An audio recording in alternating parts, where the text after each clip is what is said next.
Hello, my loves.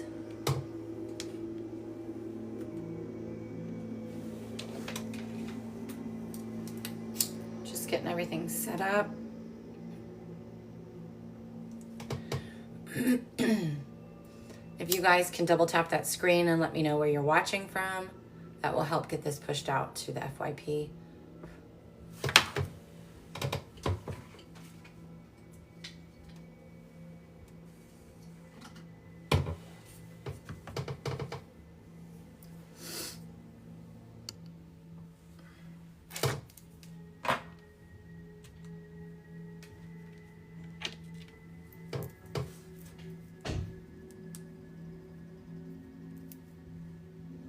Happy New Year to everybody. How's everyone feeling? Northern Virginia, nice.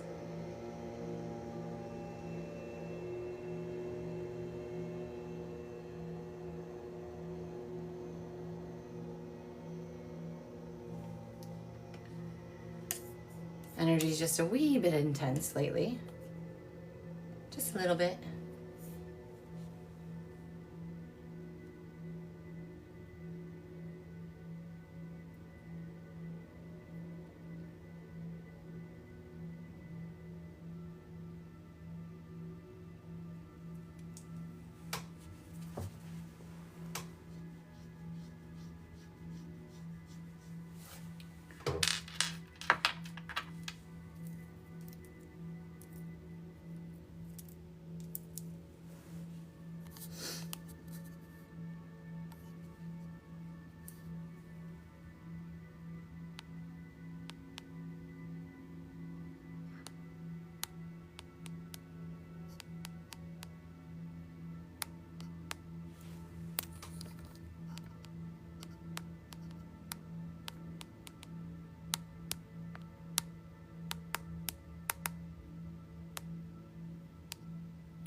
Okay, there we go.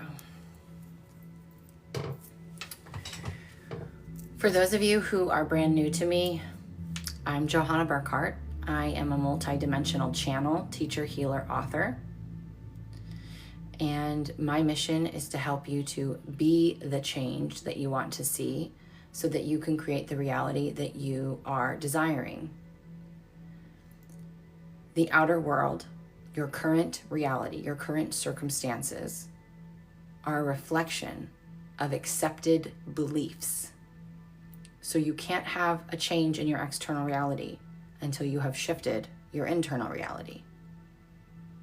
And that is my zone of genius, is to help you transform the very things that limit you and block you and help you step into fearlessness, being able to access true infiniteness, to realize there are no limits but the ones that you place upon yourself. So as I've mentioned in the comment that I pinned, which I'll probably have to keep pinning, and I will start pulling cards for those who have asked shortly. I haven't given all the instructions yet.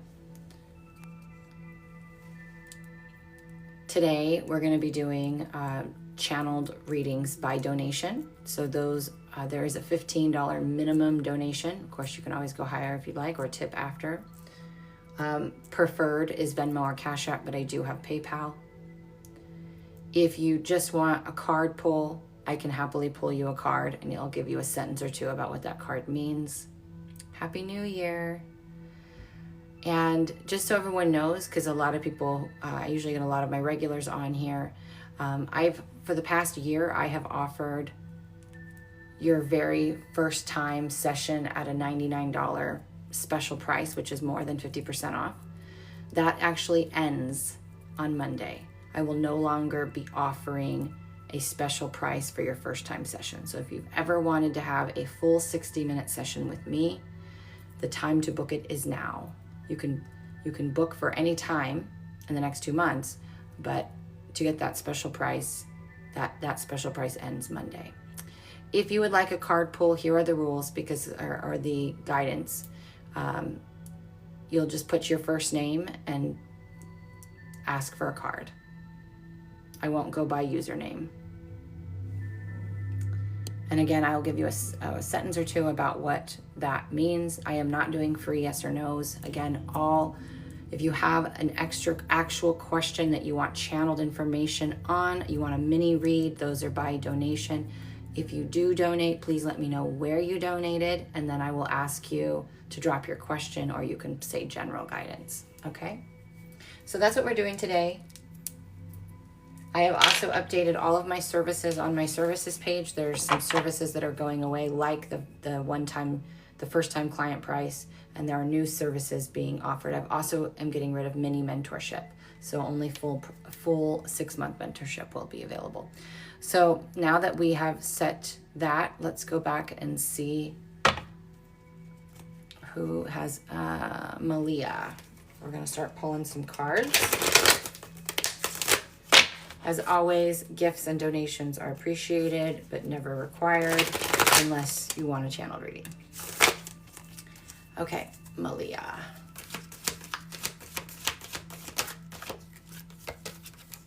Oh, you had 2 that flipped, so we're gonna stick with those.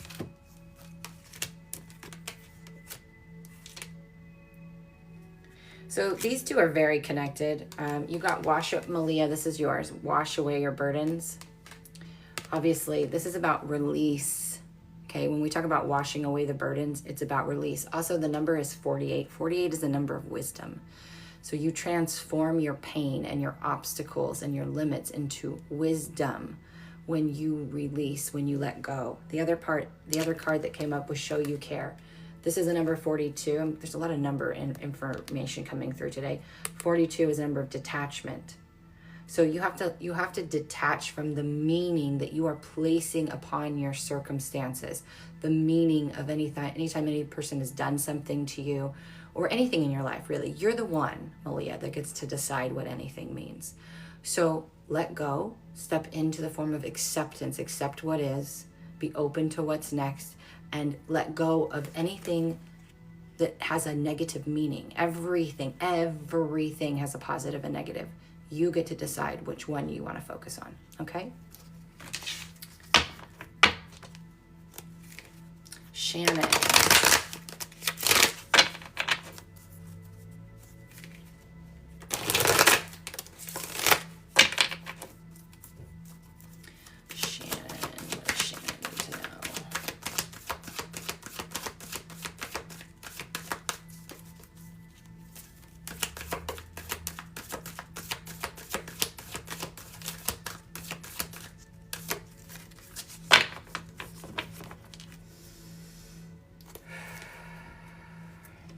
I feel like you have an abundance of energy coursing through you, Shannon. Might be a little tense or anxious.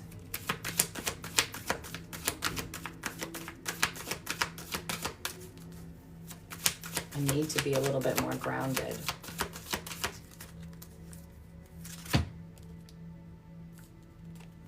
This is, Shannon, this is for you. Nourish your soul. So,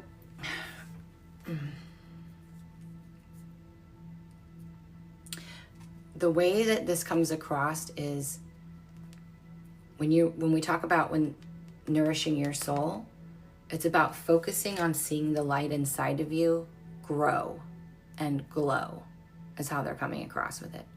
So it's more about you, instead of focusing on your external circumstances, instead of you focusing on other people, places, and things, focus on your own soul growth. Focus on your own inner light. Allow that light to grow and build and glow and emanate out of you, instead of needing to plug into other things to charge you. Does that make sense? Misty love. Misty.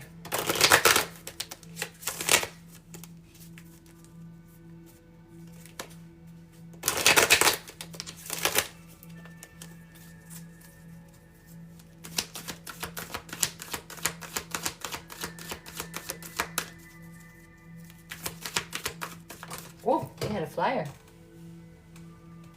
Okay. Misty. Honor Gaia. So this is about honoring yourself more than it necessarily is honoring Gaia or honoring Earth, but it's about seeing how the Earth is the metaphor of going through cycles, shedding, releasing, hibernating, sprouting, right? Everything has a cycle, everything has a season, everything has its own divine timing. And it happens, the number 18, that's the number of judgment, without judgment. It happens without judgment or expectation even. It's just something that happens naturally. So if you can let go of control and just allow for things to take their natural course and go with it as a ride, this is you honoring Gaia. You're honoring your natural circadian rhythm, your natural seasons and cycles. Can't force anything to bloom. Can't force anything to change, honey.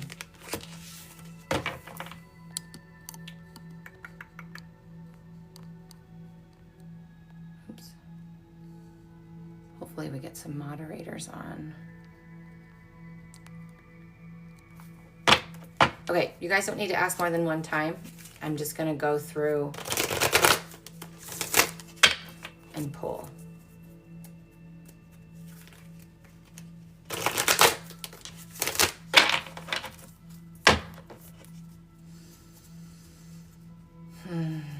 Brittany.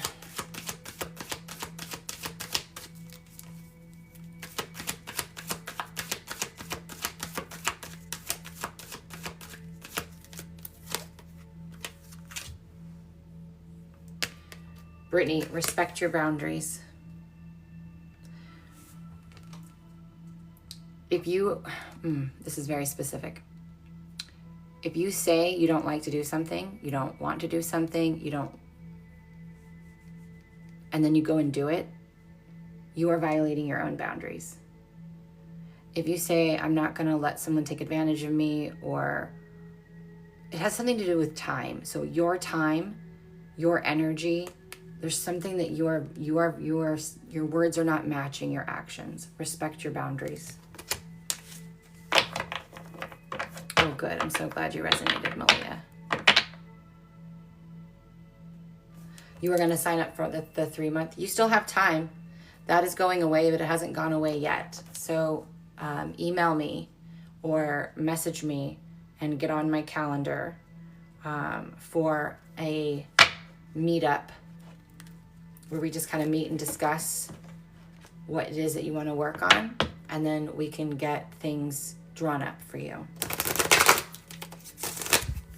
It's not gone away yet, but it is going away.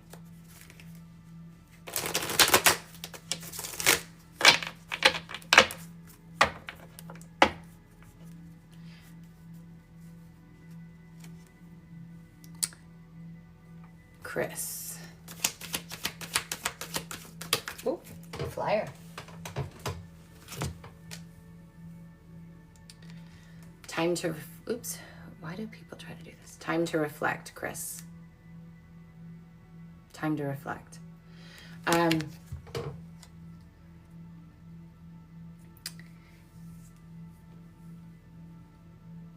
This reflection has more to do with you seeing not just yourself and others, but also about when you're looking at a situation or even a person, because I feel like this has more to do with your relationships.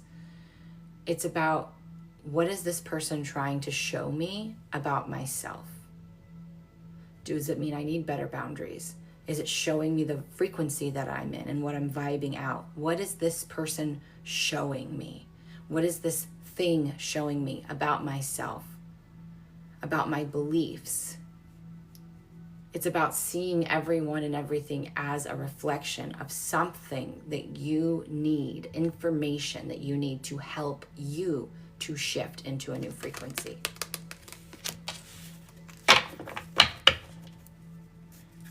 Kimberly.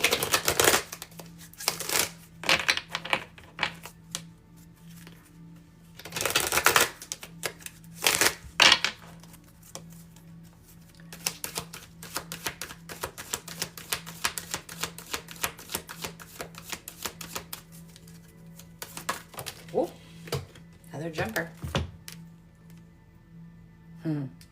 Kimberly, you got Seek Your Destiny. And this is about you are, over this next year, going to be realigned to start to follow your soul's mission.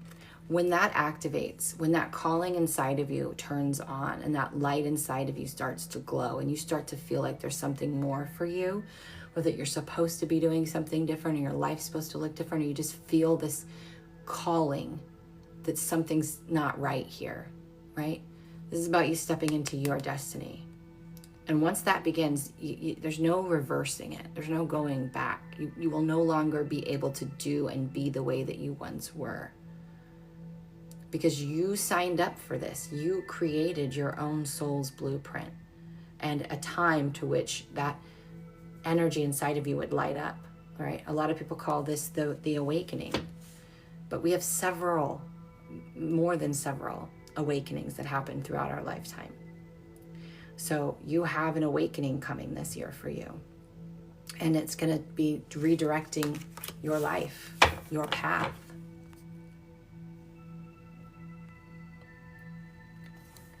Is the 3-month membership up until Monday, or is it already canceled? No, I think I already answered that question. It's not, you still have time to get things started. So if you get the ball rolling on Monday to where you're like, okay, let's talk about it, let's get everything ironed out, then you're pending, so you would be fine. I'm trying to figure out who has already asked and who I've already pulled cards for, so please don't ask more than once because I'm not going to remember who I already pulled for. Happy New Year, Candace.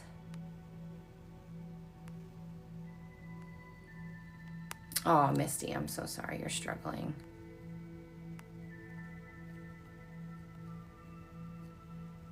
Hi, Shannon. Yes, I'll put it on YouTube. It'll probably be later today or tomorrow, though.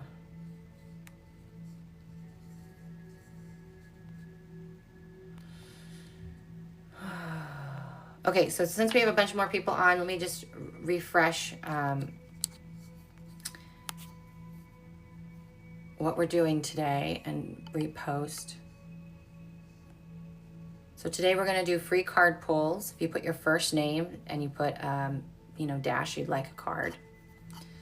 If you have a specific question or a channel you want a channeled mini read, those are a minimum of a minimum of a $15 donation through Venmo, Cash App, or PayPal. There are no free yes or no's today. And just a reminder that Monday is the final day to book the first time special price with me. So if you've ever wanted to book a session with me and you want a full 60 minutes and you've never had a session with me, those are only $99. That offer I ran all of last year. It actually ends on Monday. And if you've ever wanted to do mentorship with me and you were someone who was considering mini mentorship, Monday is your last day to get on my calendar to be a pending under private mentorship. Welcome in, Gary from the UK.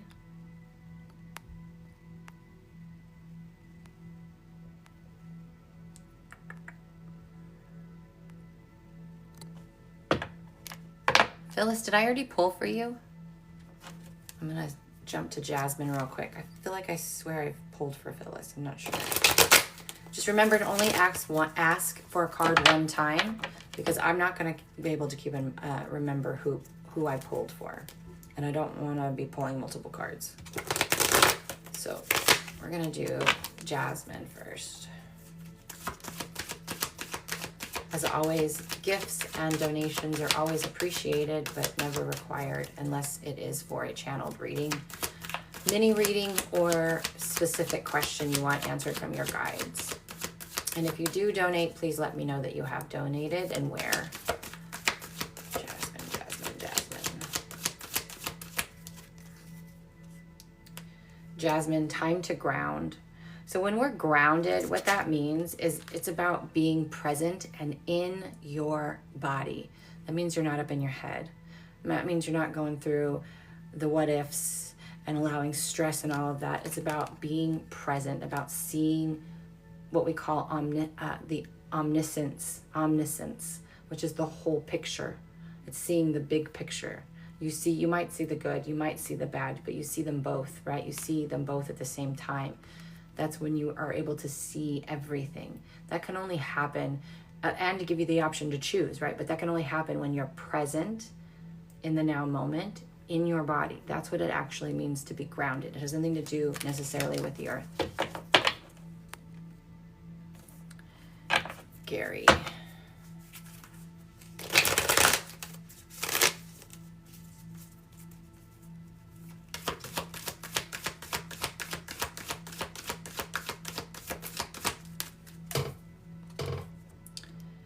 Gary, challenge your perspective. There's a change coming for you, Gary. But you have to be willing to see things differently. You have to be willing to, when you're faced with this change, you may see it in one perspective or one perception. And you have to be willing to challenge that and go, what else? How else can I see this? Because again, right, your circumstances are neutral. It's what the meaning you place upon it that changes anything. Angie.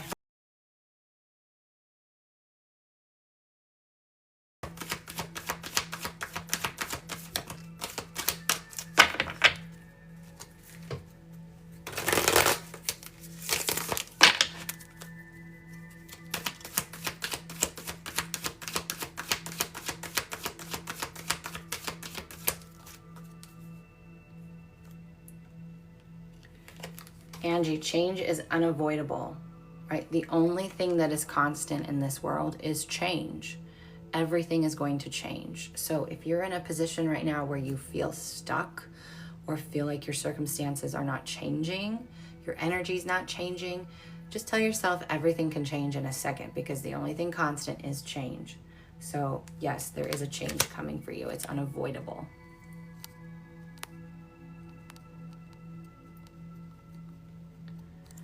Wiley.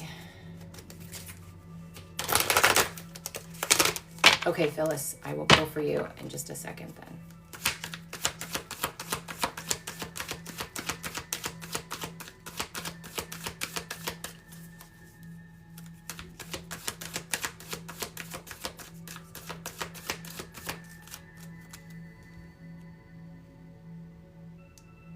Phyllis, or not Phyllis, excuse me.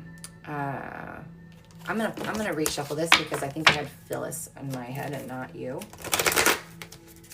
because that is the way it came out. Wiley.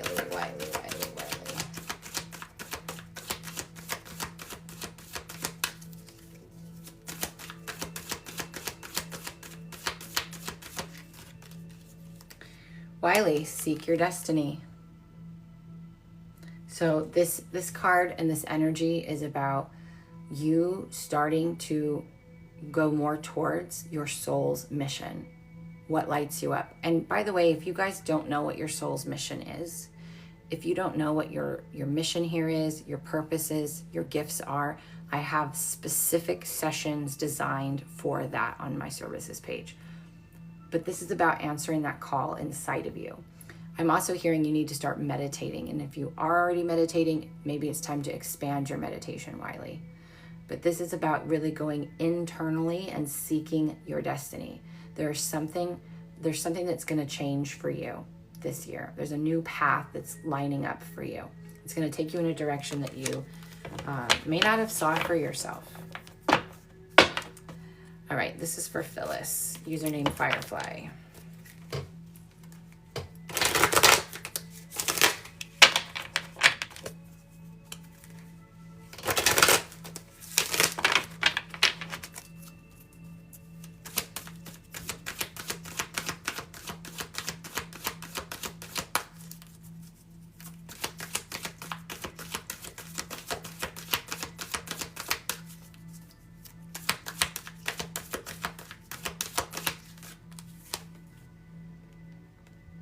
Phyllis, you were born to create. So this means it's time for you. It's time for you to really open up that spark of creativity, to really start to get into your creative energy. This is going to open up your sacral, which is going to open up your third eye. It's going to allow you to see things differently. It's going to allow you to see how one thing can actually morph and change and transform into many things. Right? This is about you birthing something into this world. This is about you leaving your mark on this world. You were born to create something that will impact this world. Donna.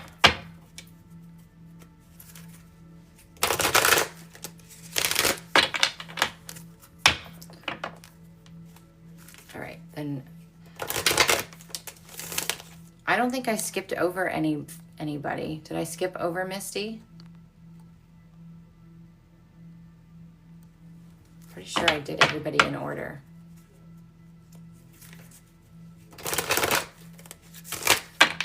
I'm doing the very best I can, you guys. These are free, so please keep that in mind. Now I can't remember who I didn't ask.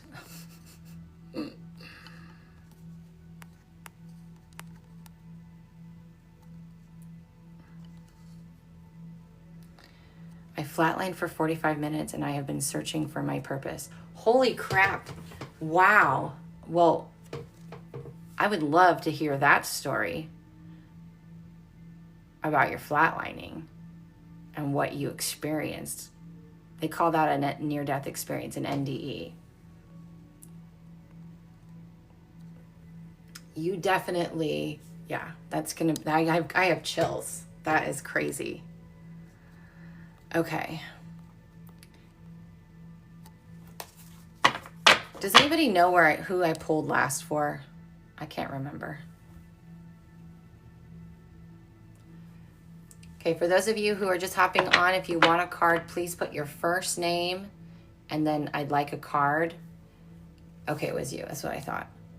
And only do it once because then otherwise I don't remember if I pulled for you or not. Okay, so that means Donna is next. And then I'm going to do Giselle. I didn't even see you ask for a card, honey. I wonder if they were getting filtered. Jesus. Okay, this is for Donna.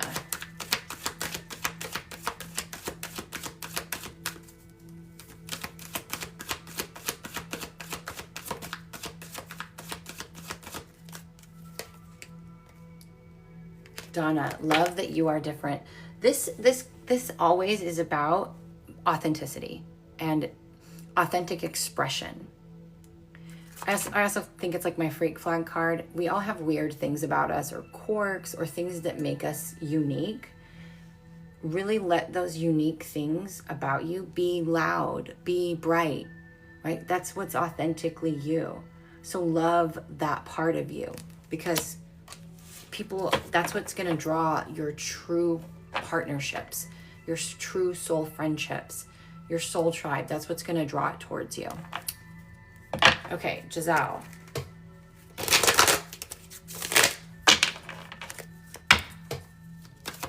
Giselle. Ooh, jumper. Giselle, you were born to create. This year is going to be a year of creating for you, but I feel like it's creating a whole new life. I feel like masks are going to fall off. I feel like you're going to be stepping in to more of your purpose and mission work. I feel like this year there's going to be a lot of creation coming out of you. So remember that. But also, you know, same thing I told the other person, because that energy is coming up, which is that we all need to hear, which is creation. Creation helps us to understand that we can dismantle anything and make something new. But there's a process in that, right? So anything can be transformed into something else. But there's something unique that you are going to be putting out into the world. But I don't think it's, sometimes this is very specific for you, because it feels like oftentimes I've had this happen with clients where they'll come to me and we'll go over what they're meant to be doing. And they'll be like, oh, but other people already do that. That's okay.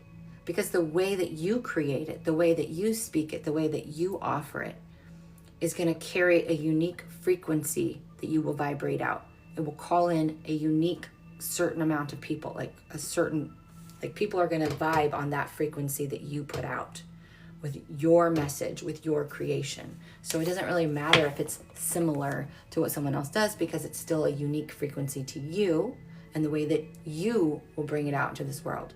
So no creation is duplicated ever.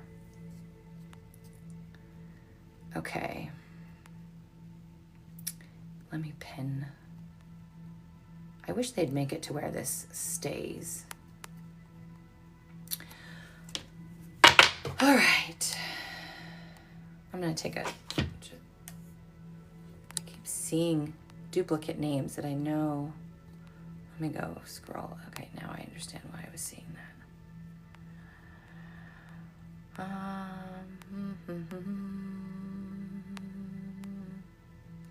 Oh, there it is. Thank you, Corey.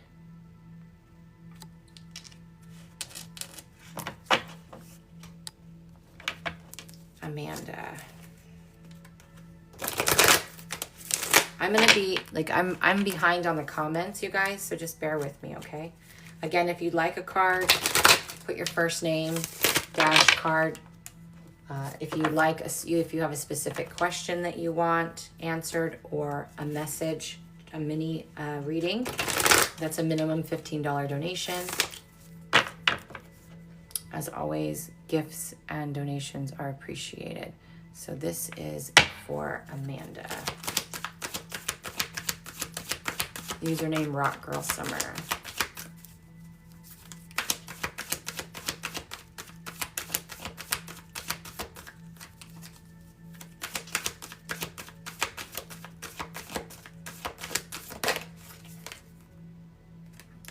Amanda, change is unavoidable. So change is the constant. Change is the constant. I just feel like this is going to be, I feel like this is a theme for this whole entire year, to be honest, is don't hold on to anything. Don't hold on to any circumstances, any energies, any feelings, because just let them be. Let them morph and change. You can choose. You become an alchemist. Right? You are an alchemist. We all are and have the ability to be an alchemist, right? So if you don't like something, change it. If you don't change your frequency, nothing's going to change. And then you're choosing it, right? If you don't change it, you're choosing it. So how do you change? You change your frequency. There's lots of ways to do that, but remember that you're never stuck in any situation. Lana.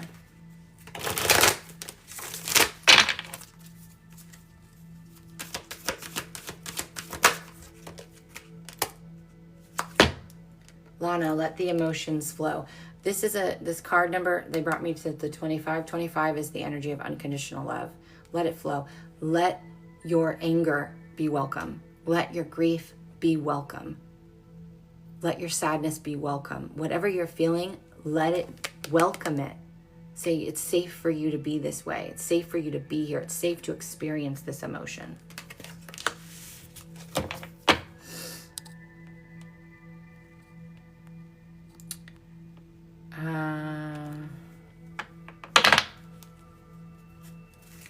I'm going to butcher this name. Is it Jodalee?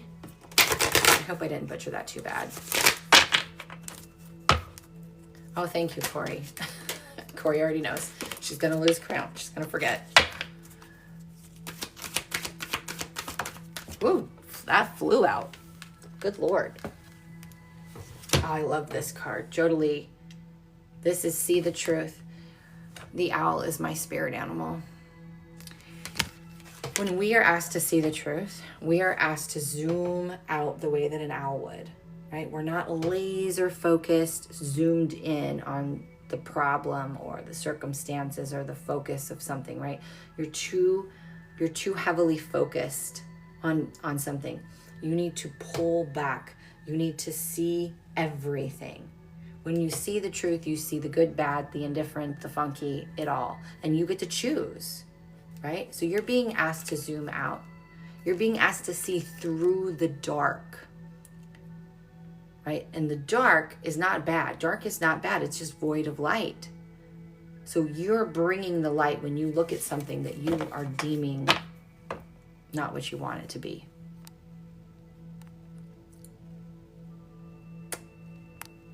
Okay, to get a card pull, you're very, very, very welcome, Giselle. To get a card pull, you need to put your first name dash I'd like a card.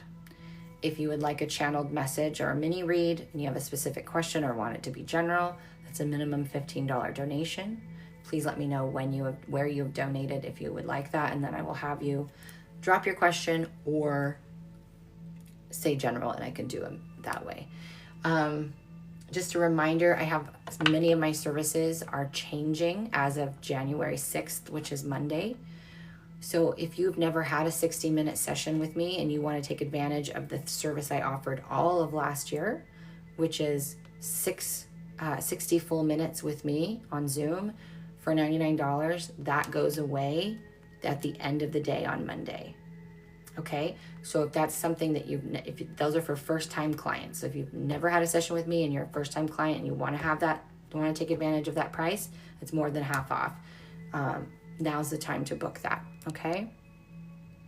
But again, if you want a card, you just need to put your first name and only do it once. Okay.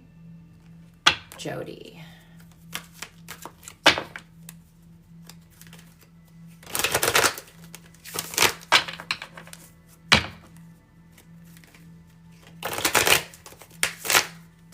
Pass somebody?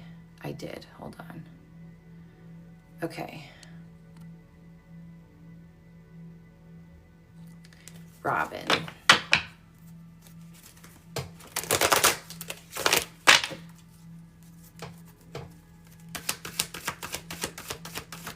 Ooh. Let's see. I'm telling you guys, this is the theme.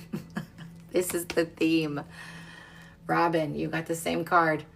Change is unavoidable.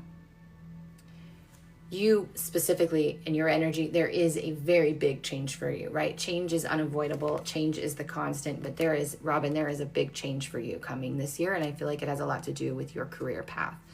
I feel like there's a new direction coming for you, and this is really going to change a lot in your life. I'm really feeling called to tell you, don't fear this. Flow into it. Flow into it.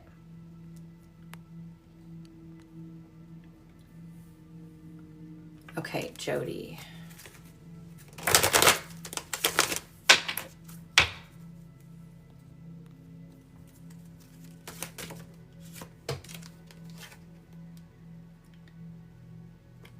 Jodie, know you belong. This number, the 19, that is a card of sensitivity. I'm sure you're already empathic and know that about yourself, but you are also highly sensitive.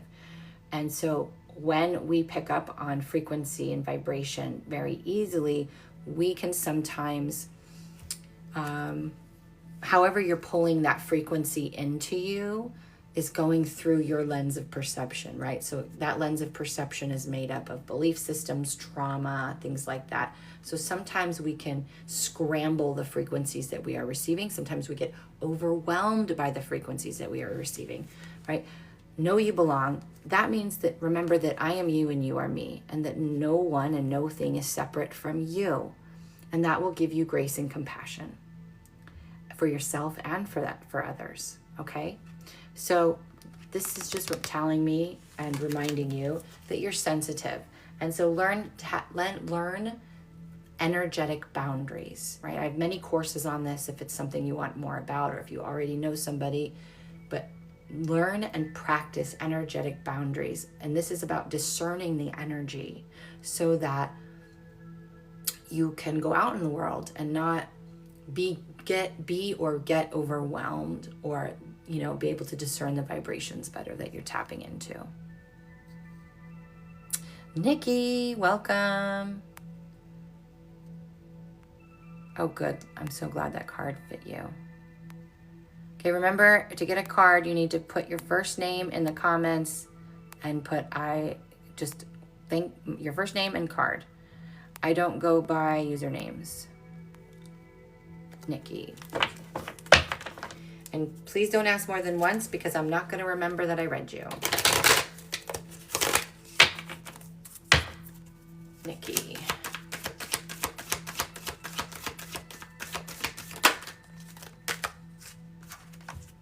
Nikki, time to ground. So this card is about being in the present moment, not in the future, not in the past. I'm hearing that you might be struggling with anxiety, and I want to remind you guys, anxiety is just an abundance of energy that we are taking personally. And that means that you're either in your head in the future, or reanalyzing the past, or even perceiving something in the present moment from the lens of the past, right? So when we're grounded, we're in the present moment, and we're in our body, and we are regulating our nervous system, creating that safety internally.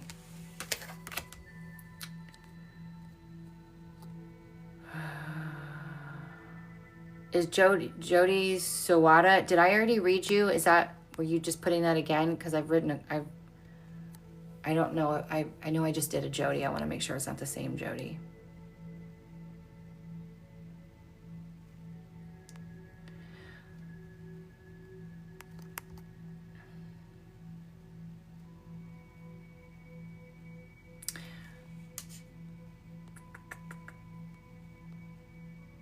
Okay, I did read you already. Okay, I just had to scroll down and see. Okay, Irene. Irene.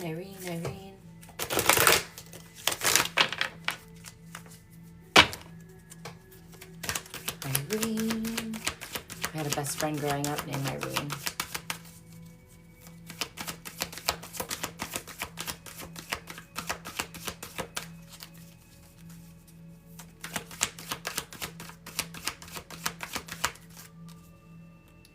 Irene, be patient. I'm really wanting you, Irene, to step into your dark feminine energy. What does that mean when I say dark feminine? To me, dark feminine is about being internal, not oversharing, not overgiving, not doing anything. When you walk into a room, you're not looking for anyone. You are completely within yourself, and you're just exuding confidence, exuding your worth. Be patient, be open to receiving. Don't seek for things.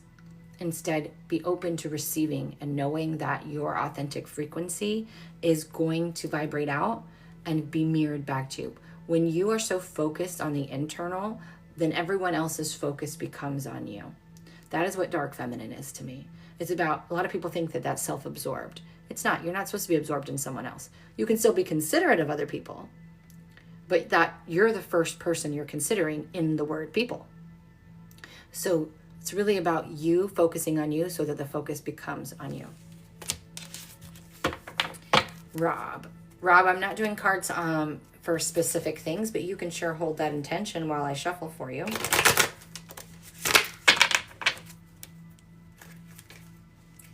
If you would like a specific reading, those are by donation. Minimum $15 donation. Venmo, Cash App, and we can go deeper. Or you can book a session. Again, the $99 session for first-time clients ends Monday. I've had that offer for a year. It's time to wrap that one up. So this is for Rob.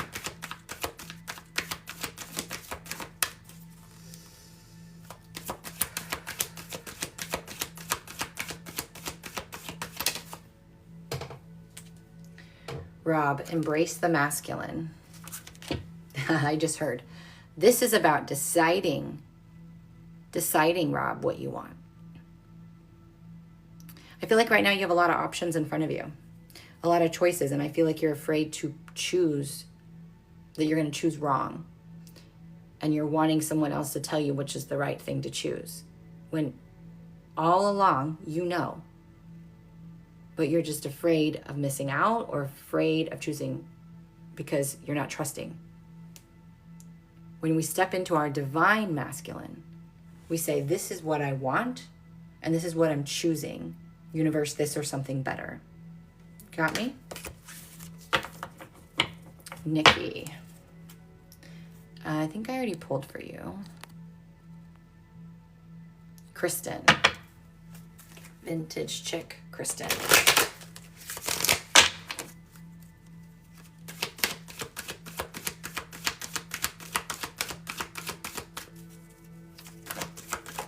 Ooh, jumped. Jumper. Ooh, Kristen. A new day dawns. I'm hearing there's new beginnings for you.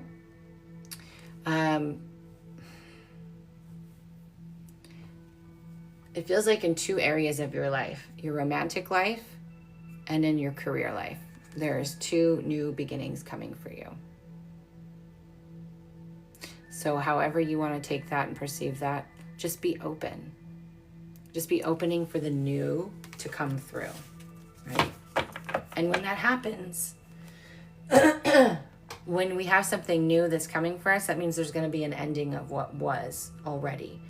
And so whenever we have endings, and this, anybody can take this, whenever we have endings, it's not, of course you can grieve it, grieve your old life, grieve that person, that place, that thing. But it's also understanding that the letting go, or that person leaving, or that job going away, or whatever, is happening to make space for something that's actually more aligned for you.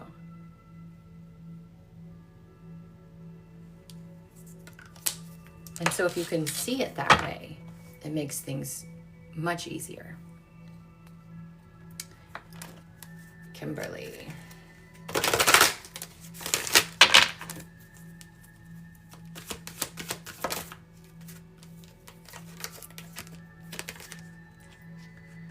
Kimberly, seek the lesson. So there's also a 55, which is about freedom. When we seek the lesson, whatever's happening in our life, we can understand that that is just a vehicle for you to learn something, right? Whatever's happening in your life or has happened in your life, it's either going to be a good story or a good time, right? So what is the lesson in the story that played out? What is the lesson?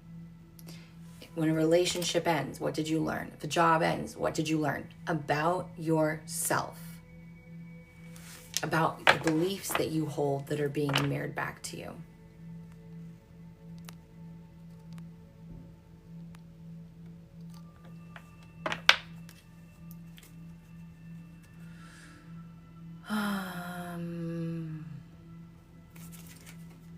Is it Aishita? I hope I didn't pronounce that wrong, but this is for you.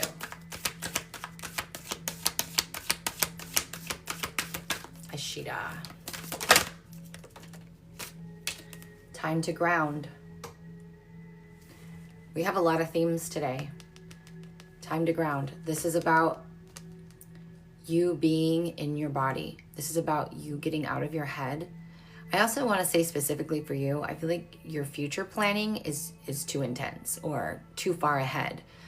The frequencies that we have moved into on a collective basis isn't about being 6 months or even a year ahead. It's not. It's really about mastering presence.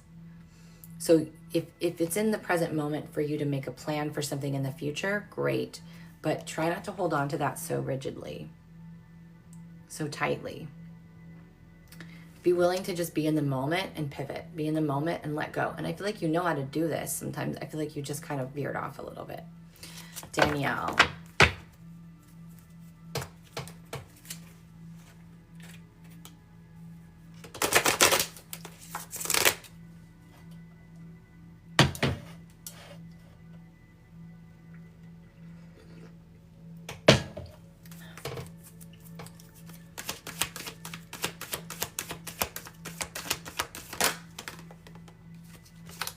Okay. You had 2 pop out, Danielle. So the first one is, hear the ancient ones.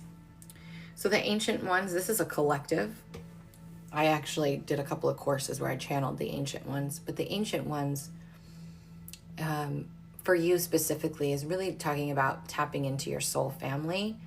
It is listening to the internal wisdom of your ancestors, tapping into your soul family, your spirit guides. It's about listening internally to the fractals of you that are in other frequencies that are here guiding you. Okay? This is really about meditating more, getting in nature more, being present more, being quiet more, listening more. Because there's information and messages that you are meant to receive that are helping to guide you. The next card is reveal your truth. These go kind of together, because once you start doing this, you're going to start to take the mask off that you've been wearing. The mask is who you thought you were supposed to be. The mask is who you think you need to be. The mask is what society says you have to do and be. Right? In society, we're told we have to hustle to make money. We have to please people to be loved. That we should treat others the way that we want to be treated, instead of the truth, which is we open to receive money. We align ourselves with a frequency. We teach others how to treat us by how we treat ourselves. Right? So it's usually the opposite of what we've been programmed to. Thank you guys for the gifts. They're very much appreciated. Valerie. I am like 40 messages behind, you guys, so I'm not ignoring you. I'm just got a lot of people on. Valerie.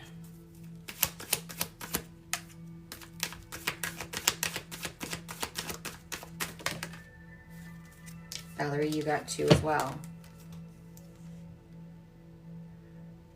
Okay, so the first one, Valerie, is seek the answers within.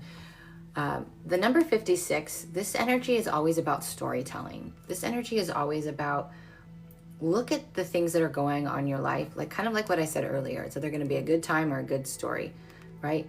So in this, any story can be turned into good by the wisdom that you learned.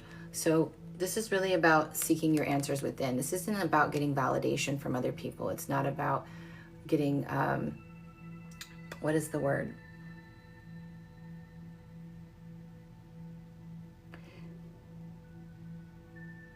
It's not validation, it's guidance. Stop asking other people outside of you for the information. It's within you. You get to create the story. You are the creator, the player, the observer. You're all of it.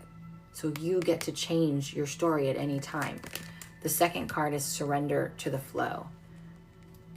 It feels like you've kind of got, you were in the stream and you turned around and decided you were going to walk upstream carrying a bag full of rocks. When you guys feel, hold on. When you guys feel heavy and like you're going, like things are hard and challenging, it's because you're walking upstream. You're going against the natural flow of what it's meant for you and where you're supposed to go. Okay? So let go, surrender. Thank you, MJ, for the gifts. All right, Melissa. All right, just because we have a bunch of new people on, I just want to reiterate, if you'd like a card, please put your first name dash a card. If you would like a specific reading, which are mini reads, or you have a specific question, or you want a general mini read, those are minimum $15 donation. And if you've never had a session with me, all of last year, I offered first-time sessions, full 60 minutes for only $99. That expires Monday, the 6th. So if you're wanting to have full 60 minutes with me for that special price, please take advantage of it before it goes away. Melissa. And I have also added new services to my services page.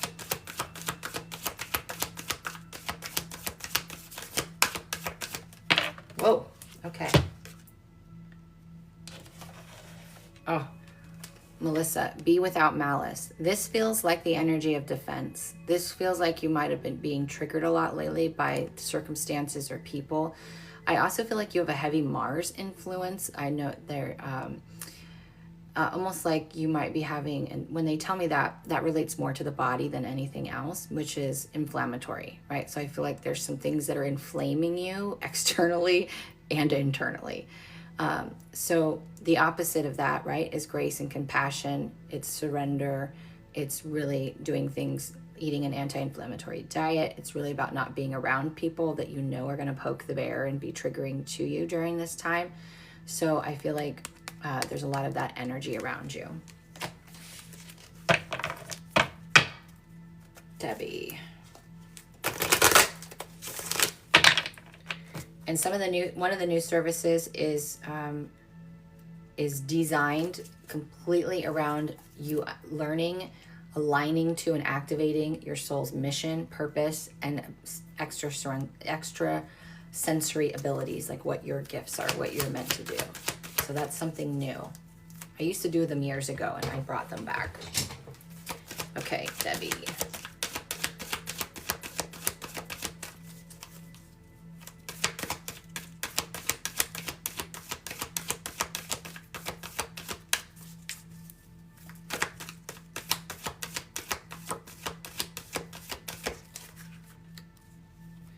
Debbie, be patient.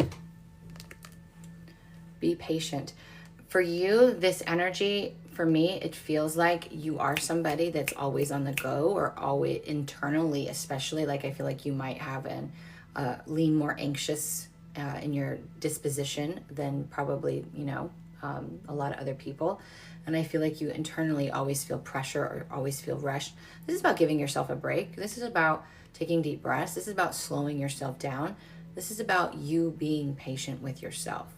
I also am hearing that you have a lot of high expectations for yourself. So know that that comes from a childhood wound of being expected to do more than what you're capable of in any given moment. So be patient with yourself. You're becoming. Valerie. Okay, Rose, I'll get to you next after Valerie.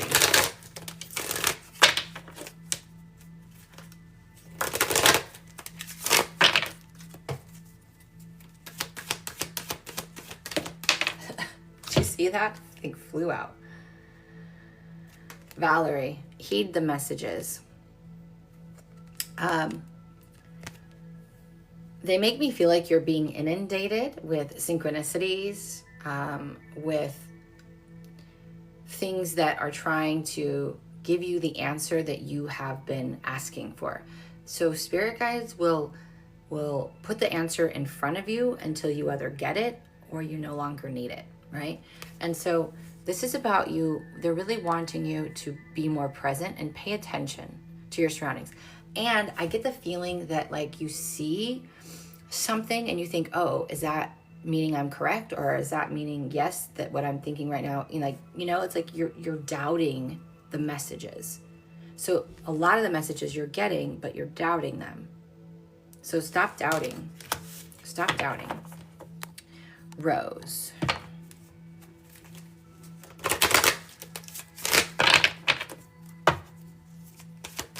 It's for Rose, wholesome roots.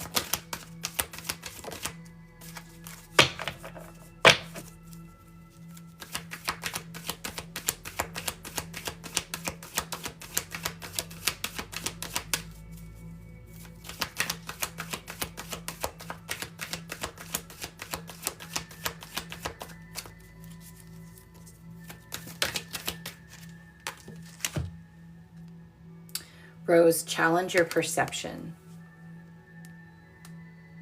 So if you're something that needs to change, you can change it by changing the way in which you see it. They're bringing me to the Wayne Dyer quote. When you change the way you look at things, the things you look at change. So there's something in your life that needs to be looked at from a different angle, a different perspective, and you'll see it differently.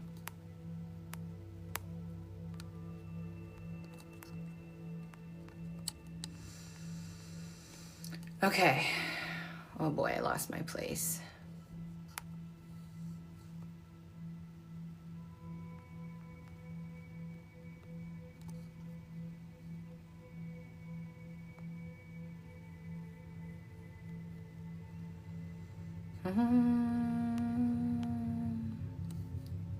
Okay, while I figure out where the heck I was, just a reminder, if you'd like a card pull, please put your first name and ask for a card.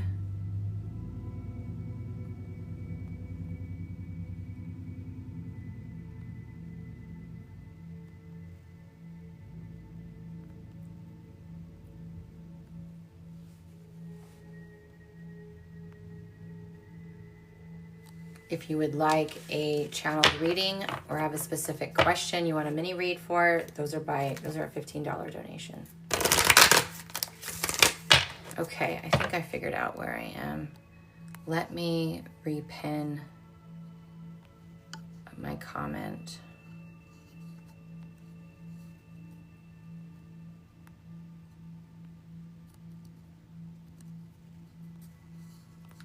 Okay. Let's see, where was I?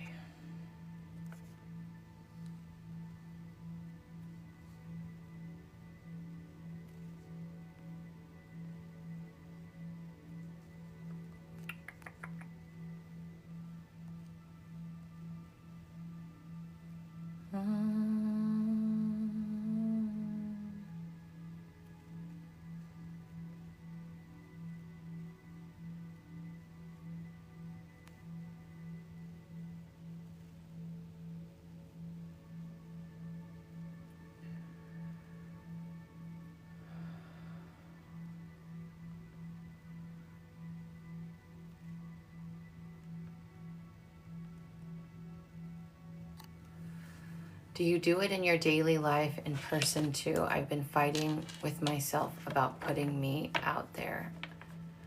Heather, I'm not sure what you mean by that.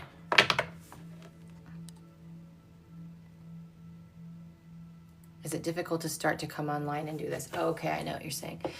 It's not. I've been going live for a long time though. When I first started, I'm just going to take a break from readings for a minute because I feel like this is an important question to answer.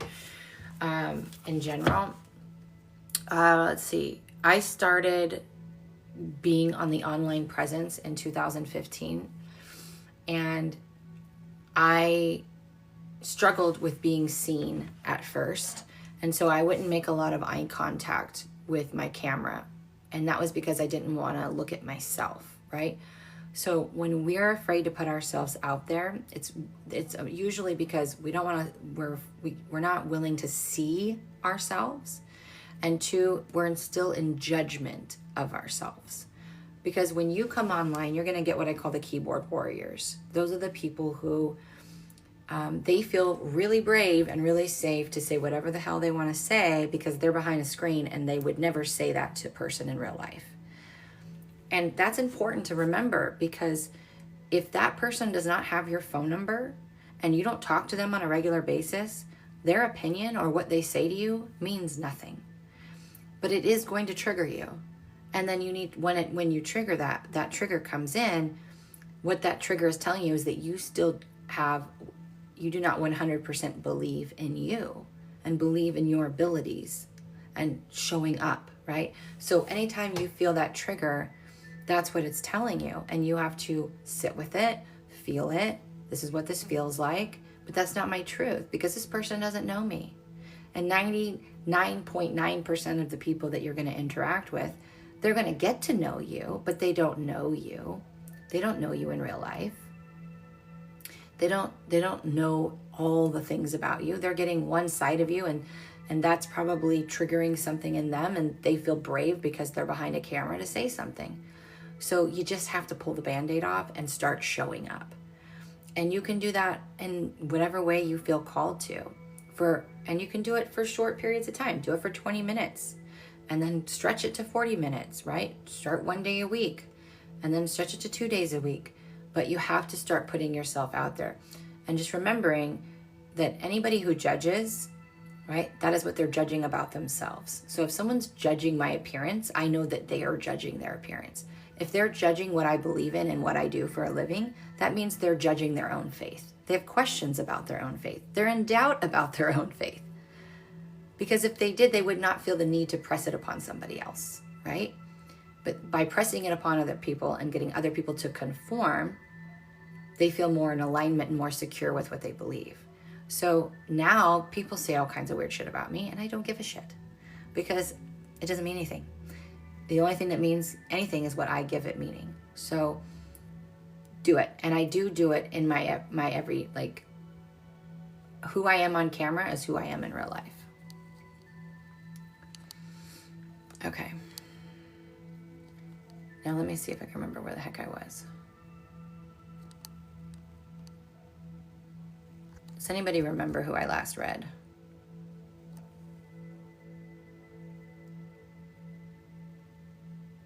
Yes, people meet you from where they are. I was on Rose. Thank you. Okay.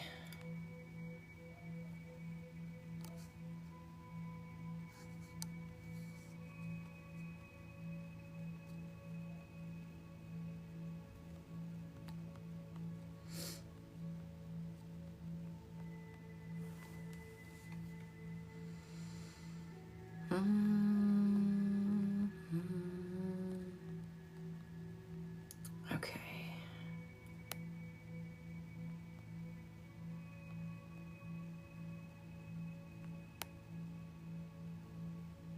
Okay, so that would put me at Crystal. Nikki says that makes sense. A lot of anxiety. Just remember, anxiety and is abundance of energy. So when you feel anxious, just say, this is an abundant, I have an abundance of energy around me. Let me take some deep breaths. Let me lay on the floor. Let me come back to this moment. Crystal.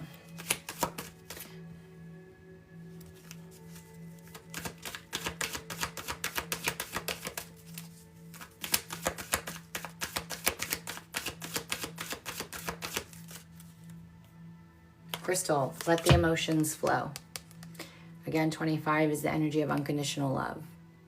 So any emotion needs to be accepted unconditionally and allowed to be expressed through you.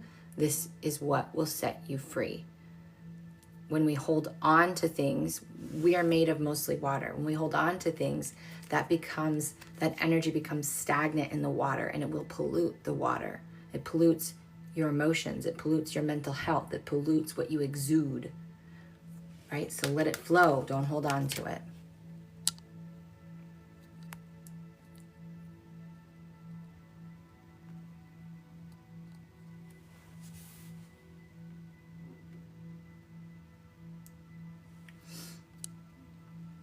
Okay, guys, please, please, please do not ask for more than one card, or don't ask for card twice, because then I can't remember if I've pulled for you. Okay, so this is a different crystal. This is Crystal Light 7 username.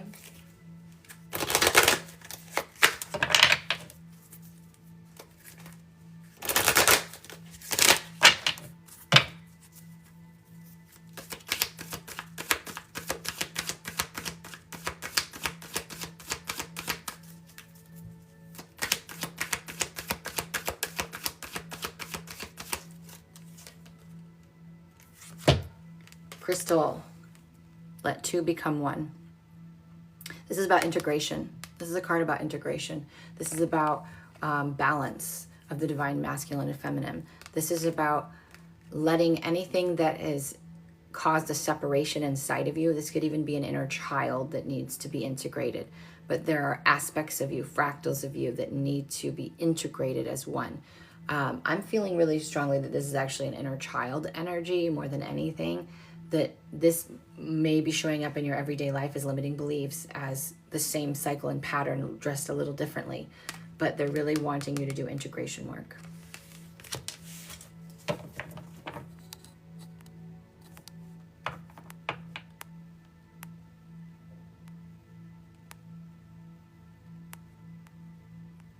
Debbie.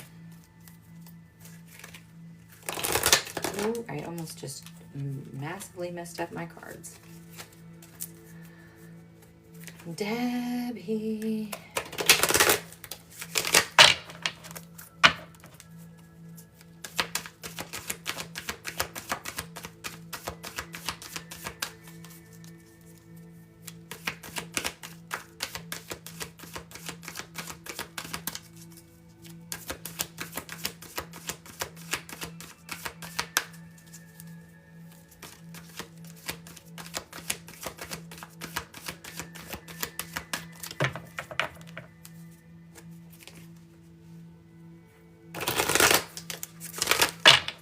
Debbie, I feel like you have a lot on your mind.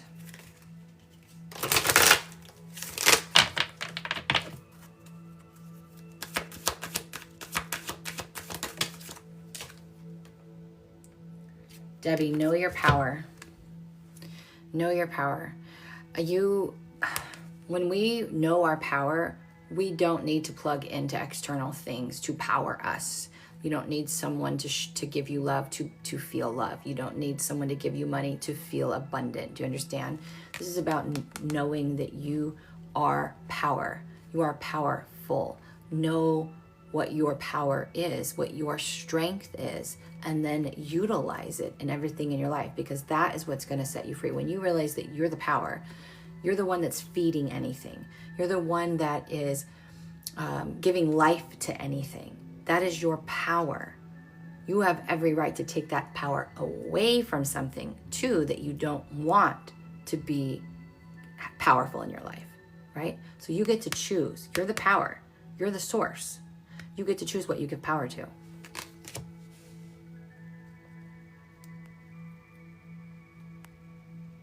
Heather.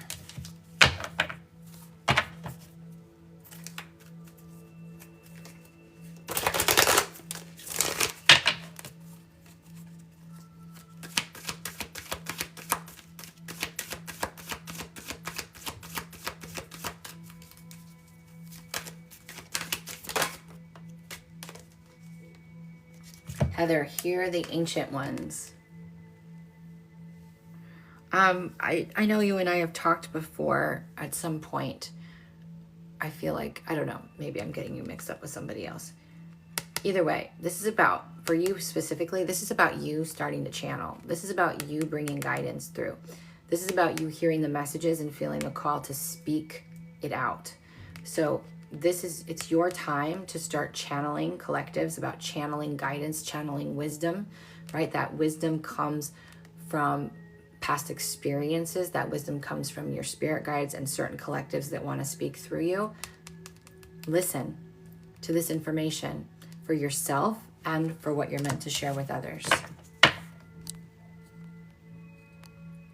Tabitha.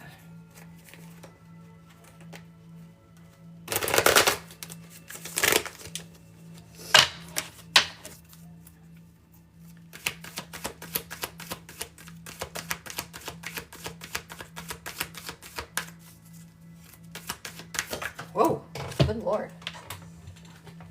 Tabitha. Have courage. Courage. Courage is the ability to see something through the lens of faith instead of fear. Courage is the ability to do something even though you're still afraid or you still hold fear. Courage is risking it because you know that we only have this one life and we're not all going to make it out alive. So why not give it a try? Courage is putting yourself, as Brene Brown would say, in the arena. But for you specifically, this courage feels like you are standing at a crossroads of taking new opportunities or doing things differently. And you're feeling a little uncertain about that or not having a lot of faith in that because it's so unknown. And this is your reminder to have the courage. Do it anyway, right? Again, it's either going to work out or you're going to have a really cool story.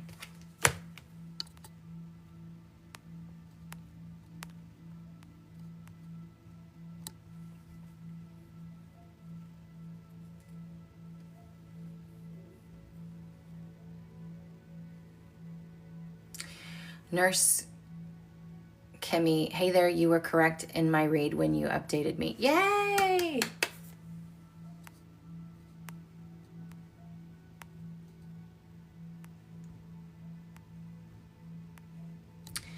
Okay, just a reminder, if you're new hopping on, if you'd like a card, just put your first name and ask for a card.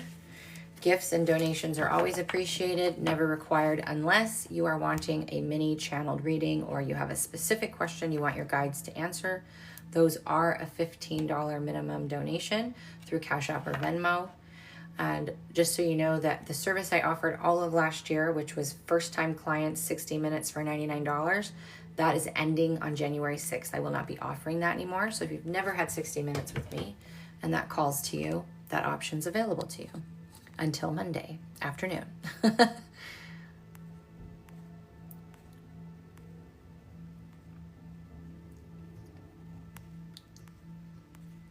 Thanks for all of you being patient, Patricia, because I am like 30 comments behind, so I'm getting there. Patricia. Corey, if you're still on here, can you pin a comment? Do I have any admin? If there's any moderators in here, can you pin my comment that says the instructions? Patricia, you have 2 cards that jumped out.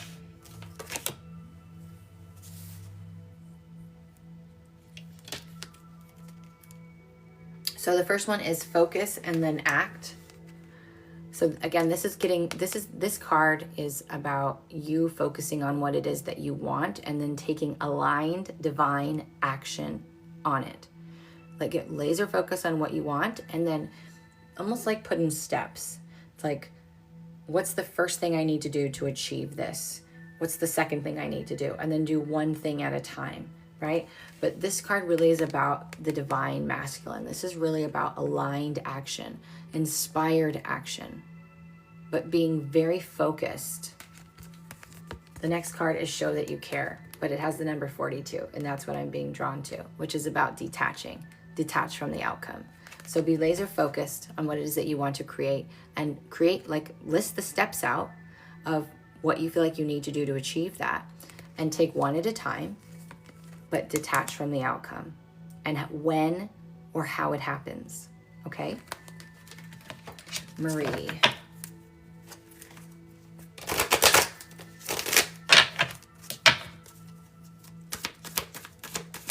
We must not have any moderators in the room. Oh, Marie. Marie, follow the moon. This means following the cycles. The same way the moon has cycles, the earth has cycles, we have seasons. Follow your natural cycles. And in fact, specifically for you, try journaling and keeping track of the moon cycle. There's free moon apps that you can do that with. And really start journaling when you wake up, how you feel, how you felt throughout the day, what came up for you, and pay attention to the themes and how they connect to the moon, right? But follow the moon. When it's a new moon, we kind of are more internal. We're a little bit more reserved. We're paying attention to our inner dialogue. When it's a full moon, what's happening? Everything's rising. Our emotions are rising. Our feelings are rising. Our sensitivity is rising. Our connectedness is rising. There's more light. So follow the cycles. Pay attention to your cycles.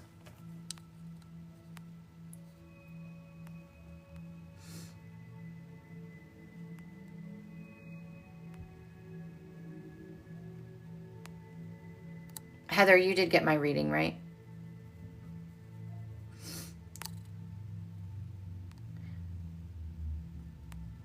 Okay, MJ. All right. I'm really behind. I'm sorry, guys.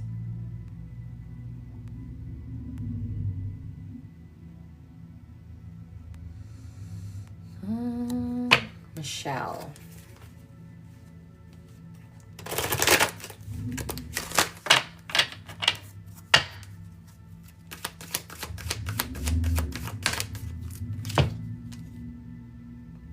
Michelle, observe in silence.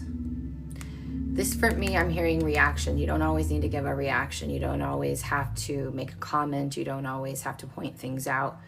Sometimes we're just meant to observe. Sometimes we're just meant to kind of look at everything and take it all in and digest it and choose how we want to proceed. So this is really about a different type of initiative or initiation where you know your power and truth inside of you, and you don't always need to correct somebody or to speak your truth or to really get in arguments with somebody, right? It's just about let people be where they are. Allow yourself to be where you are.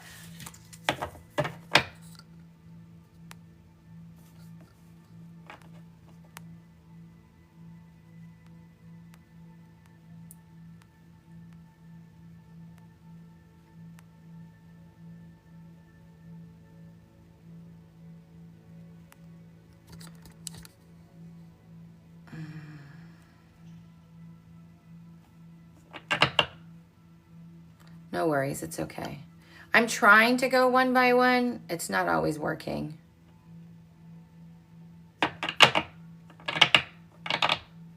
Wholesome Roots, I did do your reading. Your name is Rose, right? I did do your reading. I don't remember what it was, but I did do it. Oh, don't worry about blowing up the chat. That's okay.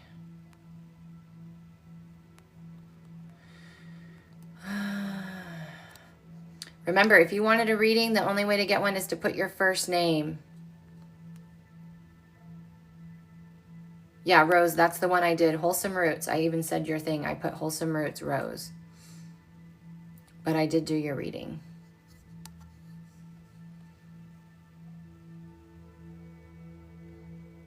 I won't go by username. So like I said, I was like 30 comments behind. So if you guys can just be patient with me, I would very much appreciate it.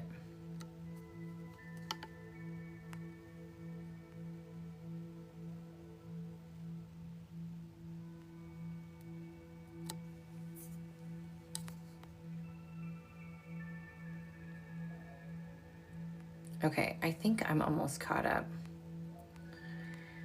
If not, I'm sure someone will tell me. Tatiana. And Rose, if you're still here from Wholesome Roots, this will go on YouTube. I couldn't tell you where it's going to be in the reading, so I apologize. But you guys, this is the nature of the beast with these kinds of things. Like when I'm channeling, I don't hold on to memory.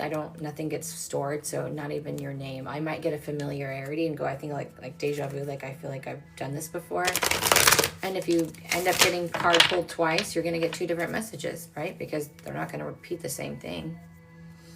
All right, Tatiana.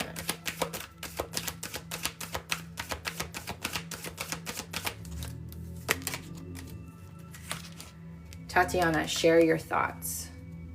Share your thoughts. This is about bringing what you know to be true, your wisdom, your messages, your thoughts, bringing them into the light. For you, this is interesting because I'm hearing blog. So for you, written form is probably going to be the best way to start. So Tatiana, start writing, start sharing your knowledge, your wisdom, your thoughts.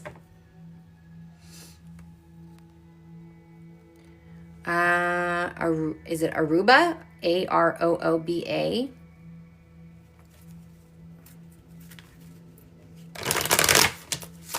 Keep in mind, guys, that I'm never in line with your comments. Like there's no way I could keep up with that kind of commentary.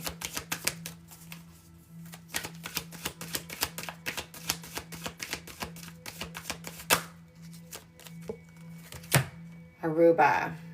This is username 110 something. Challenge your perception. And the number 5. 5 is about change and transformation. So whatever it is that you're looking at, you need to look at it from a different perspective. There's, for you specifically, I'm feeling there's a lot of control. Like you're wanting to control things, the timing of things, how it comes in. And that doesn't work. And that's going to cause a lot of destruction in your life, right? So let go, change the way you see what's currently happening so that you can move into a different frequency. And that new frequency is going to be more aligned for you.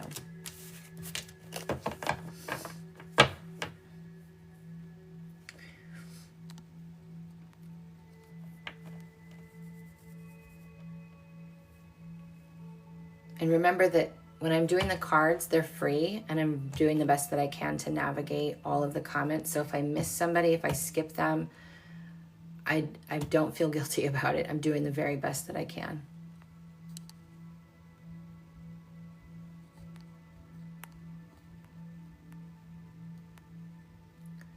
We can be a bigger bully to ourselves than anyone else at the end of the day. Absolutely.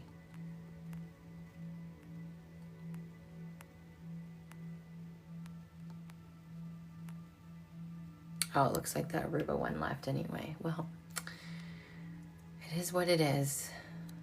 Hi, Heather.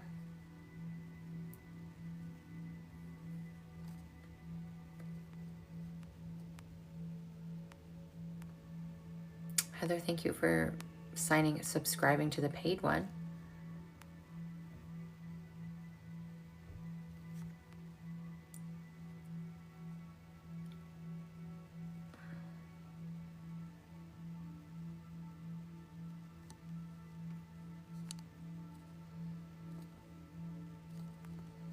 It's wild to me that people get upset when I don't pull a card for them.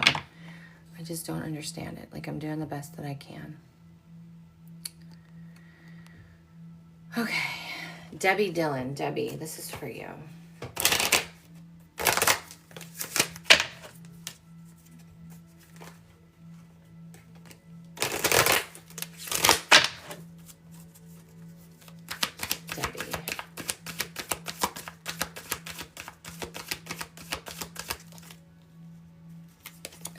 We have a lot of themes today. Debbie, be patient. Okay, so they're bringing me to the 2, which is the divine feminine. It's opening up to receive. It's about allowing things to be in their own divine natural timing. It's not about rushing or controlling or trying to make something fit or happen. It's about living in the energy of allowance, allowing things to be what they are, when they are, how they are, and knowing that in simply doing that, we open up ourselves to receive more and for things to shift and change, okay? So be patient. Donna. And this is Donna from My Healing Journey Now, because we've had another Donna.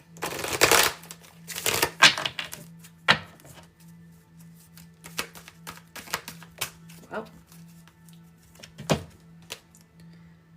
Donna, let 2 become 1. This is about integration of the divine feminine and masculine. This is about integration of parts of you.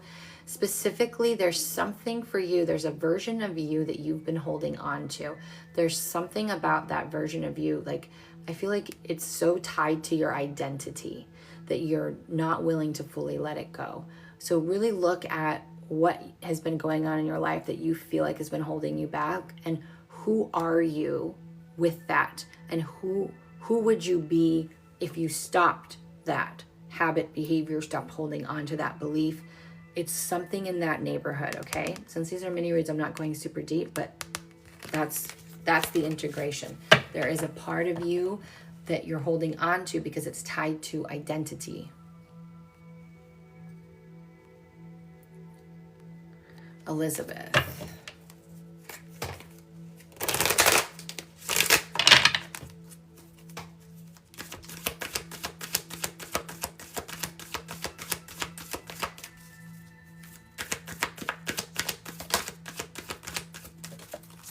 Fire.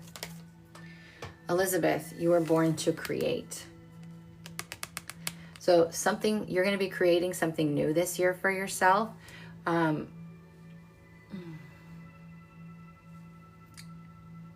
don't know if you are, sorry, I pick my lips on a channel sometimes.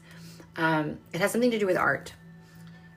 For you specifically, I don't know if you are an artist, but there's something, you're going to be doing something with transforming energy, pain, whatever, even storytelling. There's going to be something you're going to be doing in the form of art. And this is something that's going to new and happen this year. I don't know when. I don't know if it's something you're already doing, but this is what I connect to when I tap into you with this card. It's all about taking something and using art as a form of therapy or expression or healing. It has something to do with art. Joy. Okay. Reminder, if you'd like a card, put your first name, I would like a card. Please be patient. Please don't ask twice. If you'd like a mini read that's general from your guides or have a specific question for your guides, that is a minimum $15 donation. And if you are someone who's never had a session with me and you would like to have 60 minutes with me, that's called a first time session. That offers something I offered all of last year. It was a huge hit. It's ending on January 6th. So Monday is your last day to book the first time session price. And I also have new sessions, including ones that are tailored to learning your soul's purpose, which is what you're here to learn, your soul's mission, which is what you're here to do, and your soul's gifts, which is how you'll express that, like your extrasensory abilities, the things that are natural, unique to you. This is for joy.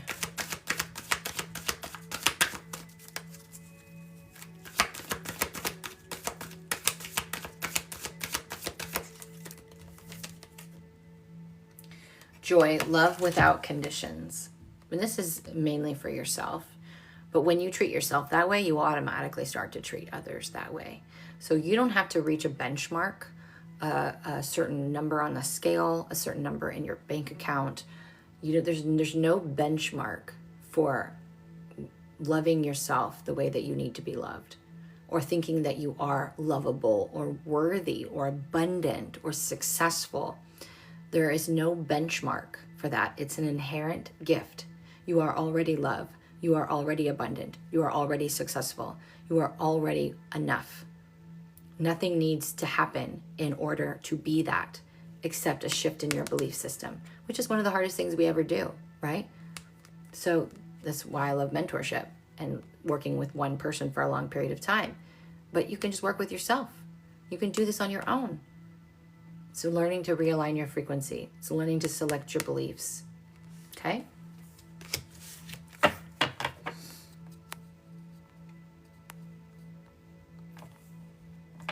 Israel.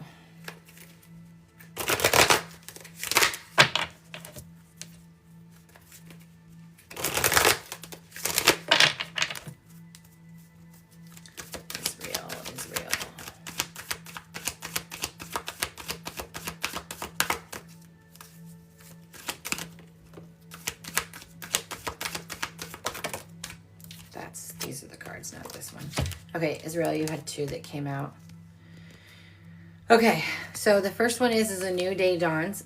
This means that, and I feel like for you, you're right at the beginning of something new. Like, I feel like you probably just went through a destruction or a tower moment or something, exiting your life. You might be in that void of space, which is where the new really hasn't taken a hold yet. So just know that that new day is now. Like, that new beginning is happening now. The next card is stay strong. It means don't give up. You're right there. Don't give up. Don't doubt it. Stand in faith. The hardest thing we can ever do is stand in faith when at the final hour, when we feel like all is lost and that there's no possible way it's going to happen. That's when you are going to grip the tightest. That's when you need to surrender the most.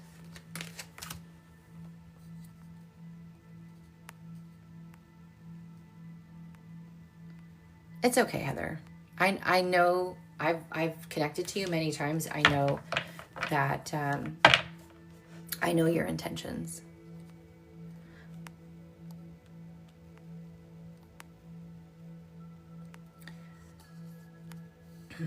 I'm not doing a certain price for yes or no questions.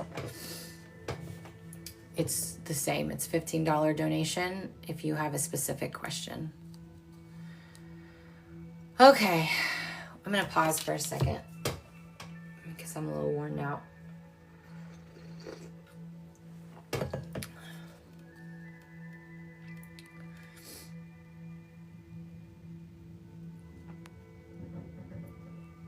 This track's 1,000%. Love it. Darcy, I just want to tell you, I'm so sorry that your husband passed on the 20th. I'm so sorry that happened, and I'm just sending you so much love, so much love. Megan.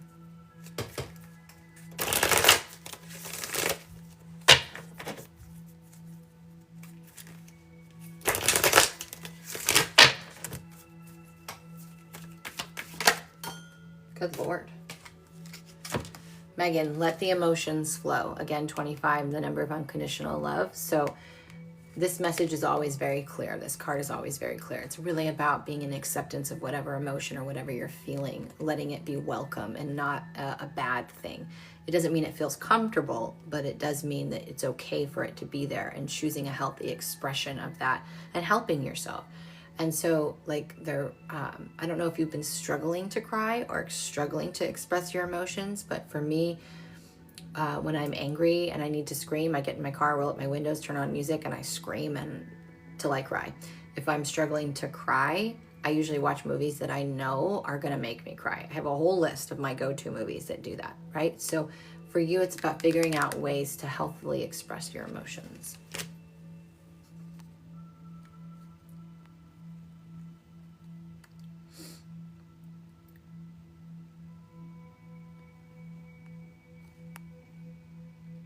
Okay, let me find a anchor point. It's gonna be that, and repost my thing. Comment. Oh, of course it's not gonna let me do that.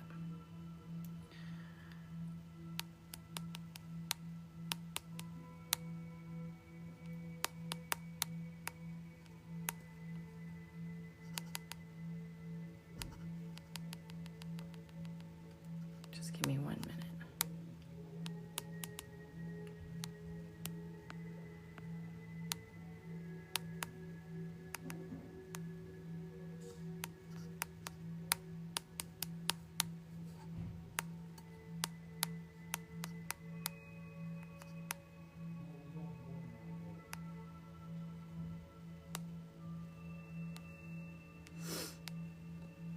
Okay. Pin.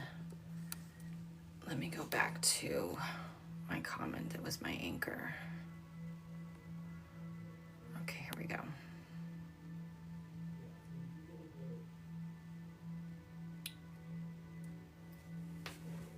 Manisha, I believe that's how you say it.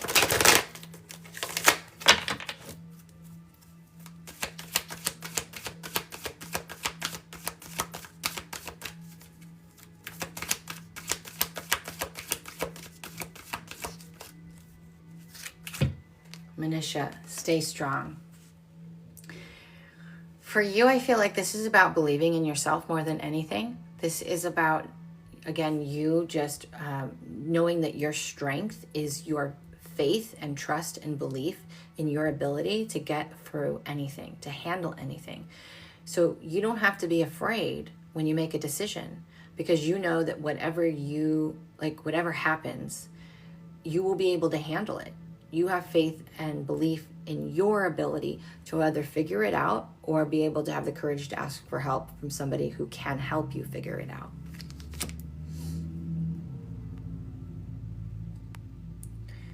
Remember, if you guys like a card, please put your first name. Oh, thank you. You're so welcome. And that you'd like a card. And if you do donate, please let me know that you did donate, and I will have you ask your question, or you can put general. Okay, so this is for Mel. Thank you for the gifts. Those are very appreciated. Mel.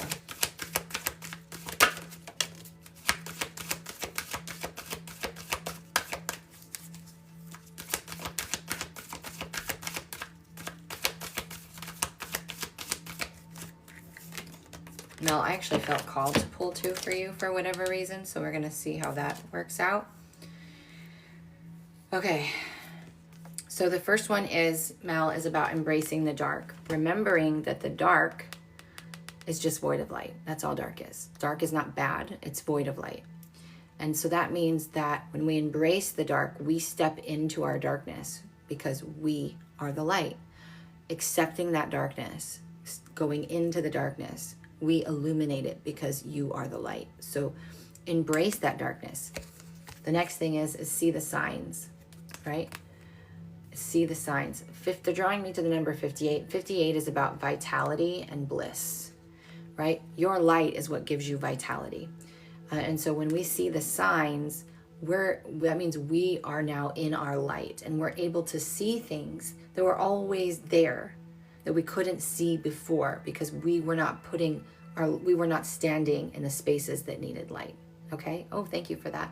So this is your first step, is go into the darkness. That will allow you to be the light. And this was going to help you embrace your vitality and see the signs and the synchronicities and the things that you've been seeking that have been there the whole time. You just needed to bring your light to it.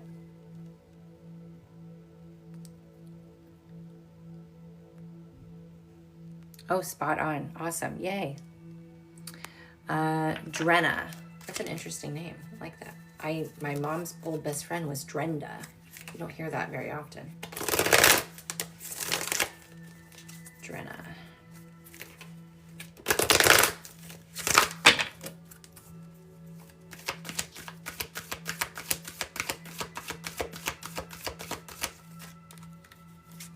Drenna, seek the answers within. So whatever it is that you are seeking more information on or wanting or desiring, the path forward comes from you going within your heart. It's about sitting in your heart. In fact, one of my favorite things to do, and if you've ever listened to one of my meditations or transmissions, is 90% of the time I take you through the door of your heart. Why? Because I want you to access the garden of your heart. Your Akashic record is within your heart, within your auric field. You don't need me or any other reader to access your own Akashic record. All the information is within you. All you have to do is be willing to go into that garden with the intention of seeking the answer, right? I need more information about this. And then go into your garden and relax and just be inside of your being. See the flowers, the butterflies, the ocean, whatever your garden looks like. Rest there, be open to receive. And then don't doubt it when all of a sudden that thing pops in and you know what it is. Okay, we have someone who sent in a donation via Venmo. Thank you for letting me know.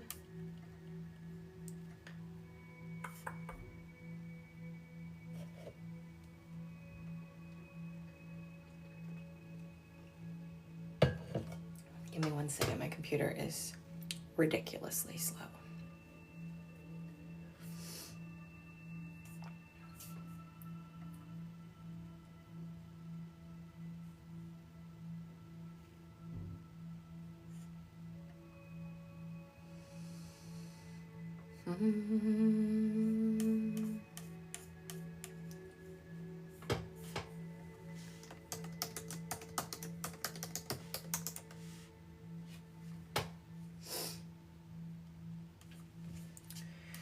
Okay. Lyanne, is that how you say it? If you can drop your question, or if you want general, you can just put general. Where did it go? So we're going to stop card reads for just a moment. She's going to get priority. General, okay. Let me get a piece of paper.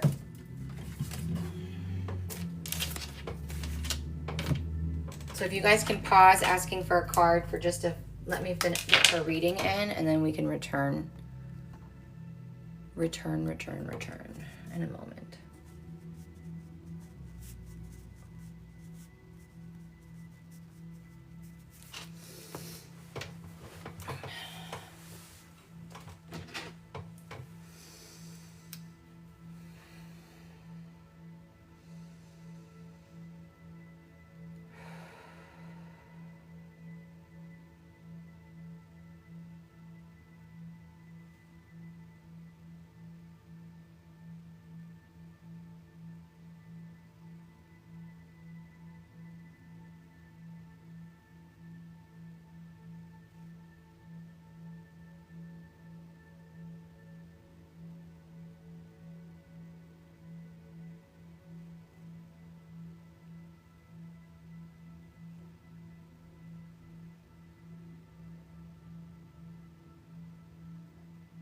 I'm going to clear your field.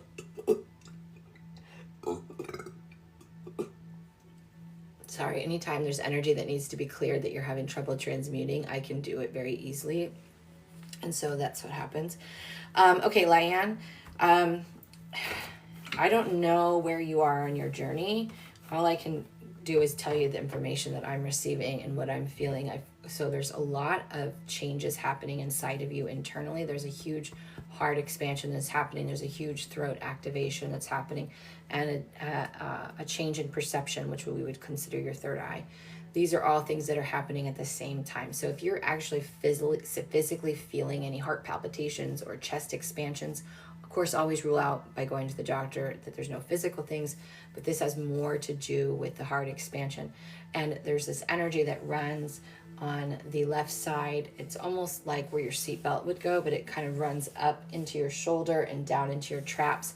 There's a lot of energy there that as this heart expansion is happening, it's pushing on all the trauma and stored beliefs and programmings and emotions that you haven't let go of or processed in those areas, including stress and everyday tension. So as that heart expansion takes place, could be causing pain in the side of your neck, to your left shoulder, to your left trap, or just causing discomfort in your chest in general. With the throat, you might have a lot of voice cracking. You might have just discomfort in your throat, or even in your jaw. Why is all of this happening? Well, you have a very, like me, right? I'm a channel. I connect easiest to higher dimensional beings, 7th dimension and higher. I connect to galactic councils, to angelic realms, to those things. That's easier for me than it is to connect to a loved one. I can, but that's easier. You are the same type of person. You have a very thick galactic connection in this timeline, in this earth plane. And so they're really wanting you to start working with your guides and start really bringing through messages and activations. And so you're being asked, if you're not already doing this, to sit in meditation and start connecting first to yourself, right? And to your soul, and then start learning how to open up and receive information from other galactic councils. And I feel like with time, you're going to be able to discern who you're speaking to. And of course, you can always work with someone with me or someone else to really work on that discernment and your ability, whoever and who you feel called to do whenever you're ready. But it's time for you to really start doing that. And they make it come across it's almost like there's a pressure on your throat to speak. You might even feel more called to speak. You might have no filter right now. Right? This is all things that happen when our throat is being stretched, when we're preparing to really open up and begin channeling. So you are a channel. You're being asked to start channeling, which means you have to start being more present, more in tune with what's coming through and what's wanting to be spoken through you, and really start to clear your filters, right? Which is your traumas, your limiting beliefs, your belief system, your programming.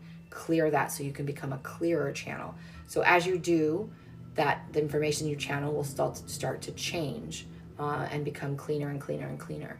So this is a practice in what you're stepping into. You have a very strong Pleiadian connection. Pleiadians, I am actually hearing the 9th dimension Pleiadians. So they are, they don't really hold after 7th dimension, we don't have any kind of form. So they're more love light beings, right? They're beings of light. And also, which is interesting, you have a connection to the Mantis Collective, which are 12th dimensional, and they are the healer of healers. And so that tells me that when you're connecting with the Mantis Collective, that means that you are not just a channel, but you're also a healer, and that your words and what you channel will hold a healing frequency that realigns, right? That's also something that I carry. And so when you're speaking in a session with somebody or working with somebody, that information is what we call light encoded and will begin to shift and change and alter others' frequency.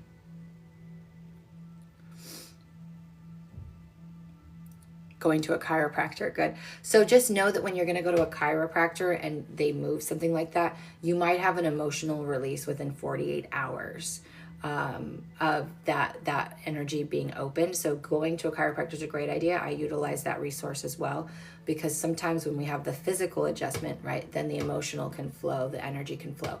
And that works all the same, right? the trifecta. If you change your mind, it's going to change your emotions, it's going to change your body. You change your body, it's going to change your mind, it's going to change your emotions. So when you alter one, the other two are going to follow.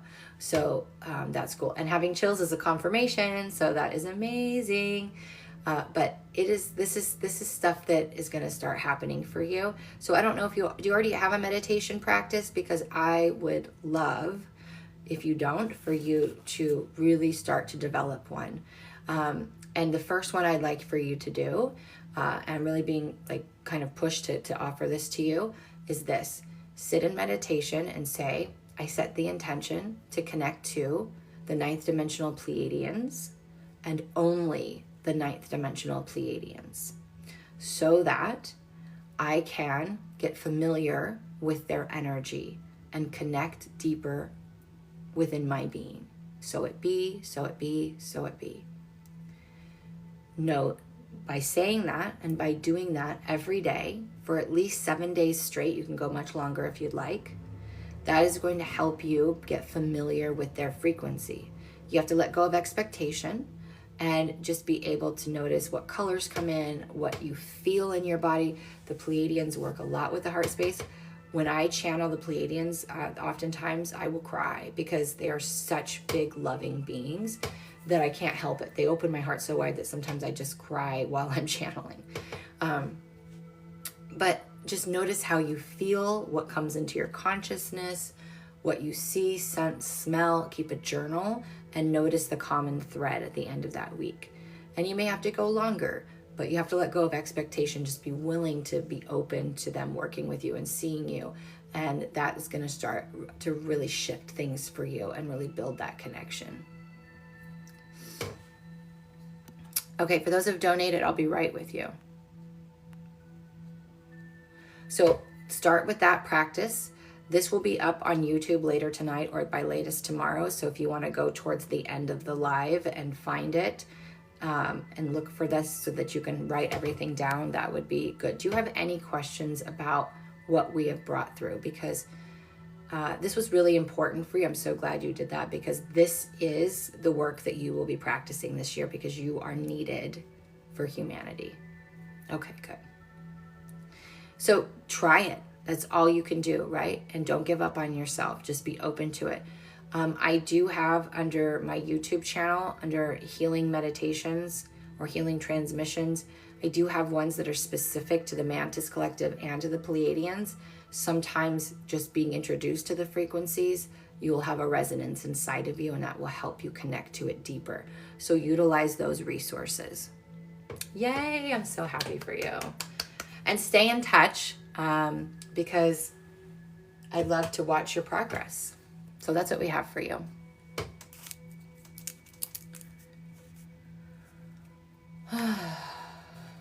That was wonderful.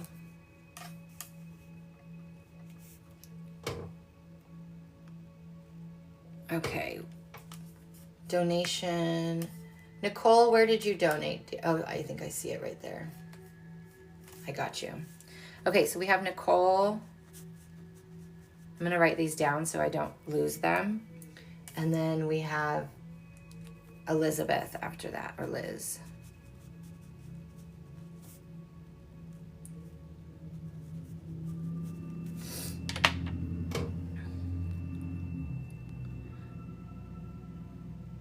Okay, so actually Liz donated first, I think. Let me look at the timestamp.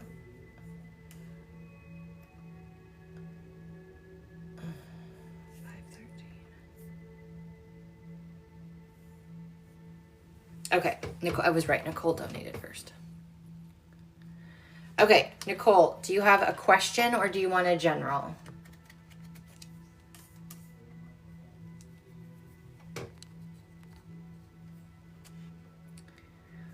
Username TWW. I would need your first name to pull a card. Okay, Nicole's question. Does my higher self want me to move back to our farm in, is that New Mexico, or stay in the city by family?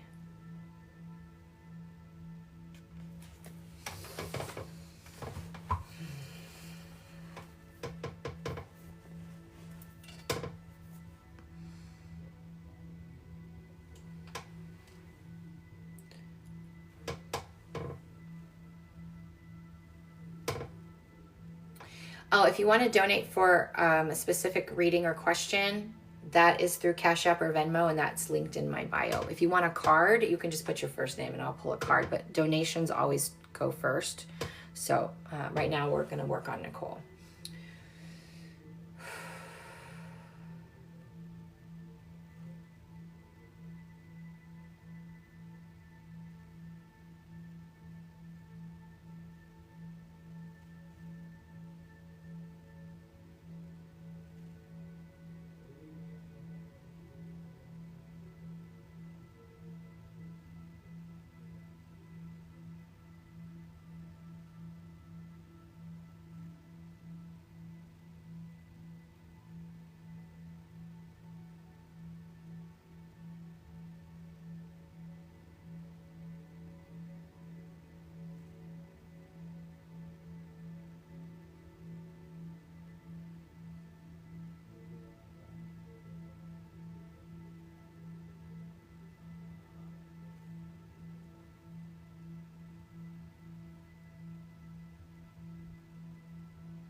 Okay, so Nicole, I need to say this first. Neither one is right or wrong, but you are standing at a crossroads, Nicole. You are really being called to the land in New Mexico. There is something for you that will happen by you being on the land in New Mexico. And they were very clear with me that it was the land. It has nothing to do with the farm or anything else. There is a such thing as ley lines, energetic points. And when we move and we shift locations, our soul's mission and how it is expressed shifts and changes.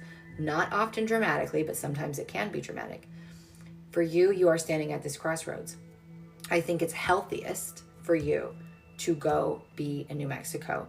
Staying with the family does not feel, in the city, does not feel as aligned for you, but will not be the wrong choice. It's just going to, right? You're standing at a crossroads. So it will just, if you stay, then there's going to be more things that you need to work through or heal, or it's new paths, right? This is a very different path. The reason why you feel it as the higher self or feel like something bigger of you is guiding is because there's a call to the land. The land holds energetic energies and activations. And I do need to tell you, and not from a bad space, but I do feel like you'll go through a period of isolation moving there. Not that you won't see people or make friends, but you won't have the same community and the same interaction with people. You'll have more time alone. And this is very important for the next stage of your journey if you so choose to take that route. Oftentimes when we move to a new space, we're going to spend more time alone. That is going to allow for more healing, but it's the land. And I actually feel like you will work with the land. Yeah, I feel very unhealthy energetically being back in the city. I love the farm so much, yeah. So I'm going to go back to what I was saying, because I feel like you are going to be at some point in your life working with the energy of land, clearing land, healing land, nurturing land. There's a deep connection between you and land. I wouldn't be surprised if you are ruled by earth, which I don't often get a lot of. I have 3 major influences on me, right? Neptune, Mars, and Pluto. Every now and then you get people who their ruling influence is Earth, is Gaia. So there's that energy there, but you are super connected to the land. And I feel like moving back there is going to help you to start working with the land. And in fact, it's like I would want you to go and find a spot that calls to you on the property, make that your spot where you sit and you put your bare feet, your bare hands, and you literally connect to the land and you ask to feel, see, know the stories of that land, know the information, the access points of that land. It feels very deep, but very expansive at the same time, and very, very, very, very healing. I would not be surprised if you down the line start to do retreats or start to do things again. It feels very ancient, very indigenous, very land related. The land is on a vortex. Shut the front door. You can't make this up. I'm pregnant now with my first child, so being away from family is tough, but I feel better there. Yeah. Well, that's why you're connected to that land, and there being a vortex on that property, that's even more magnificent because you can utilize that energy. Absolutely. Because that's the thing I keep being to tell you. It's the land. And that's where you're going to be at your best. You're going to feel your best. But it's like, here's the crossroads. The crossroads is commitment. It's the commitment. Oh, it was sacred land to the natives. Well, that's why it feels indigenous then. Have you ever had, so your username is Mountain Vibe Healing. I'm curious, do you already do retreats? And I'm part native. Do you already do retreats? Do you already do indigenous rituals? Do you already do those things? Because I see that being a big part of your life moving forward. You're an herbalist and a healer. Perfect. So I think you're just going to expand from that. I think it's going to be an expansion. I just heard garden. So do you have your own garden for your herbs?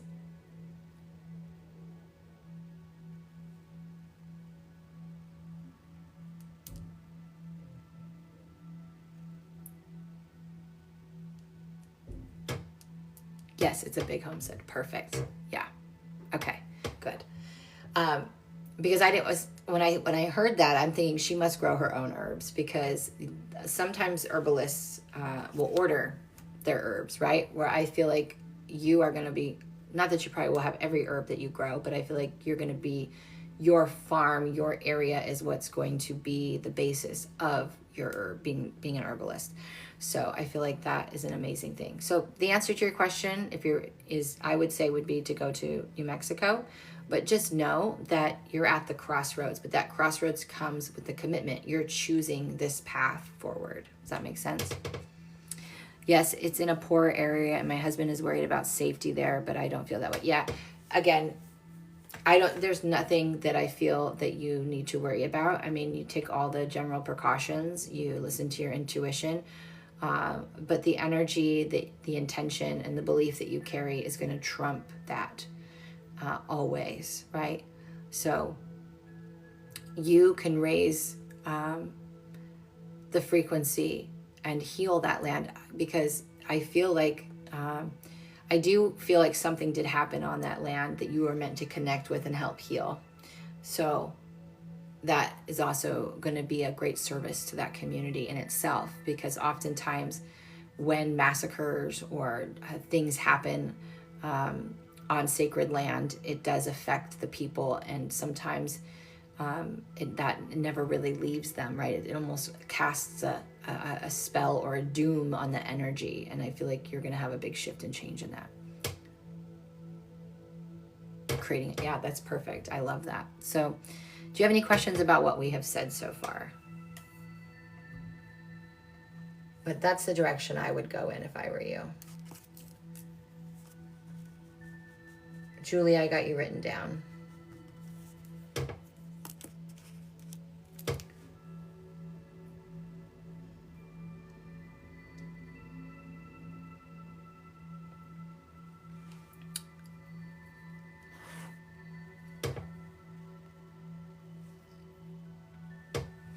Yes, you will.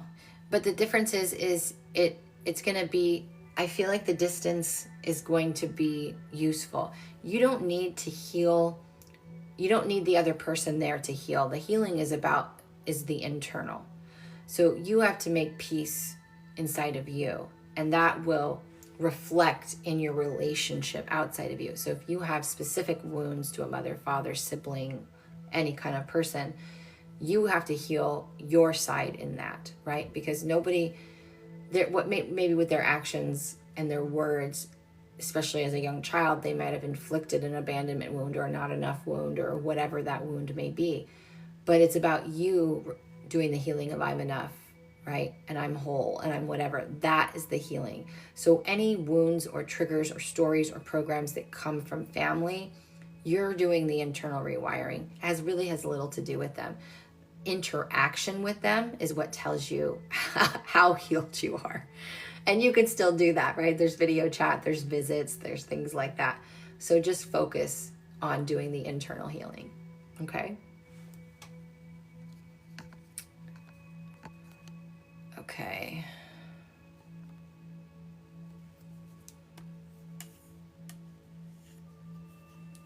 Okay, so now we have Elizabeth.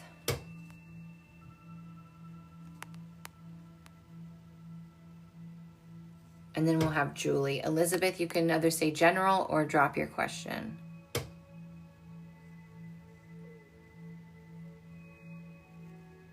General, okay.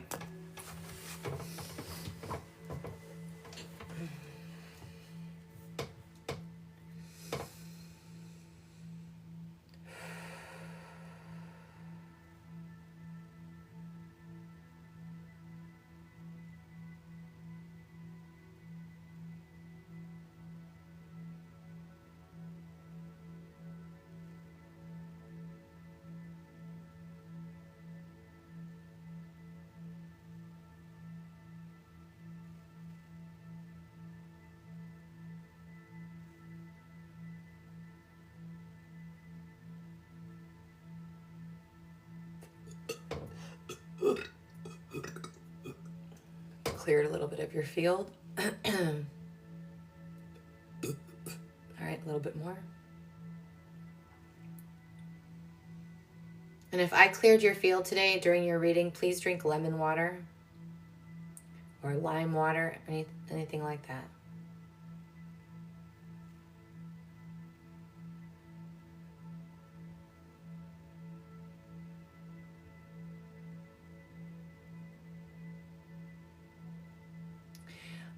Okay, Elizabeth, you may have been feeling some ascension symptoms recently. Just so everybody's on the same page, ascension is your body's version of awakening. It's moving the body from a carbon state to a crystalline state. It's not about your evolution. So with that could be dull headaches, or feeling almost like you have a fever when you don't. It can feel like exhaustion. It can feel like a head cold. It can feel like a flu, allergies, just pain in the body. I feel like you may have been experiencing some ascension symptoms later. There's a lot of energy that is coming through you. You are a vessel. We're all vessels, but you are someone who channels or is what we call a vessel of light. So you anchor light into the earth. And so energy frequencies are going to move through you during strong periods of time, and it's going to hit any density. So think of a waterfall, how it changes the ground or shapes the ground.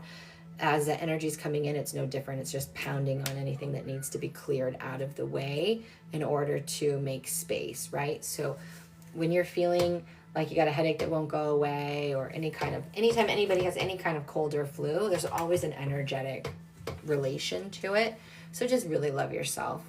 But know you might want to follow the Schumann resonance, for example. That will kind of correlate to you. When you'll notice big spikes in frequency, you might have change in your feeling or big energetic events. So just kind of pay attention to that. Not so much astrology, but more of just the Schumann and the actual frequencies being received on the planet.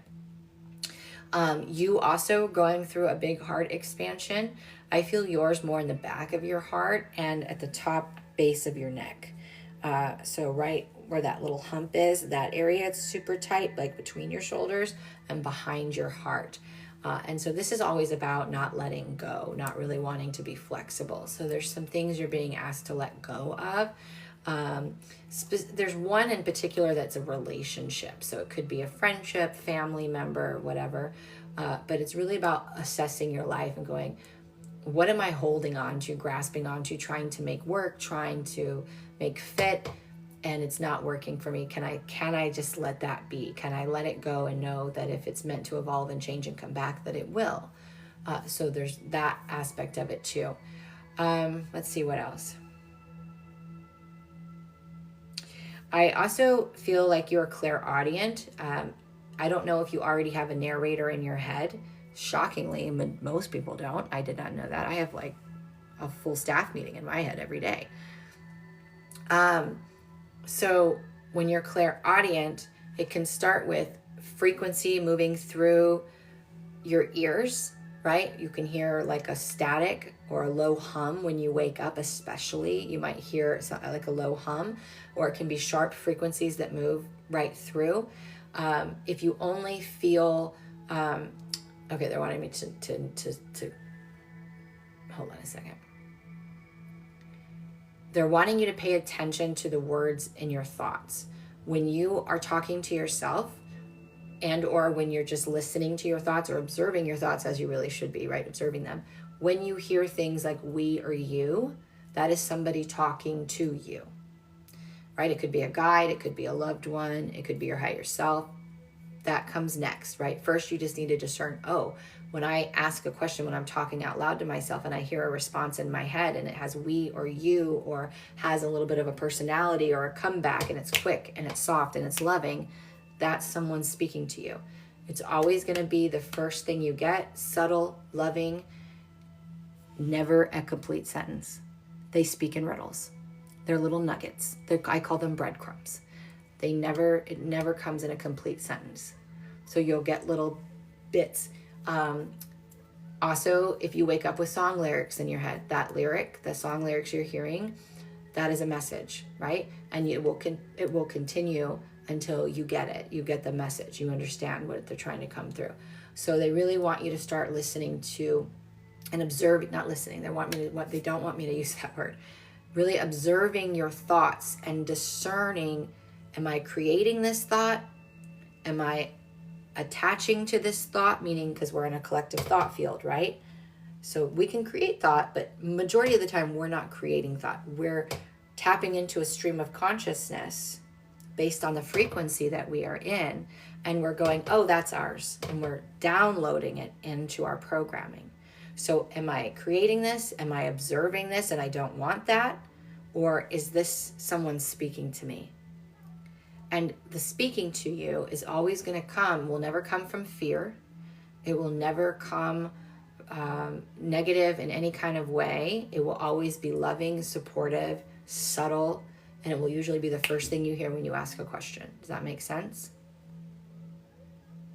Okay, good. So now you're going to start discerning when someone's talking to you and answering you. So they're really wanting you to pay attention to that. Let's see what else. Oh, okay. One of your guides is very cheeky, very funny. So if you often laugh a lot by things you hear, they're really wanting to take credit for that. So if you get like a lot of jokes inside of your head or things like that, you have a guide that's very cheeky.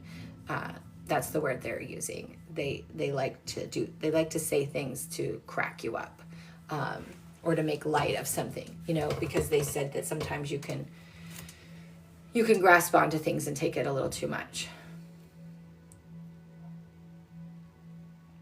The minimum donation is $15.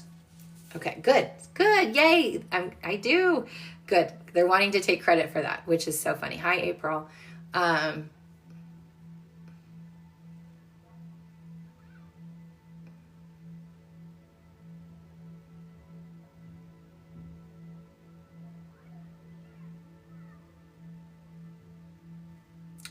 It's a male guide too. He's funny. He's a funny guide. He had a human life. I'm trying to see if I can get a name. I mean, they're gonna give us a name. It's like they don't, just to make us happy. But he had a human life, and part of his evolution is to be a guide. And so he, you guys agreed that he would be a guide for you, and to kind of help you lighten up.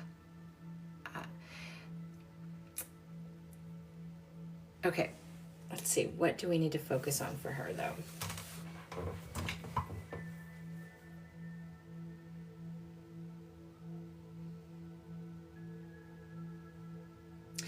it's like he wants to tell his, this is so odd. He wants to tell you his story, this guide. I keep hearing the name Tim. I don't know if that was his name in real life or the name, I think that was his name when he was a human. But he's really wanting you to know his story and connect to his story. There's something about his story.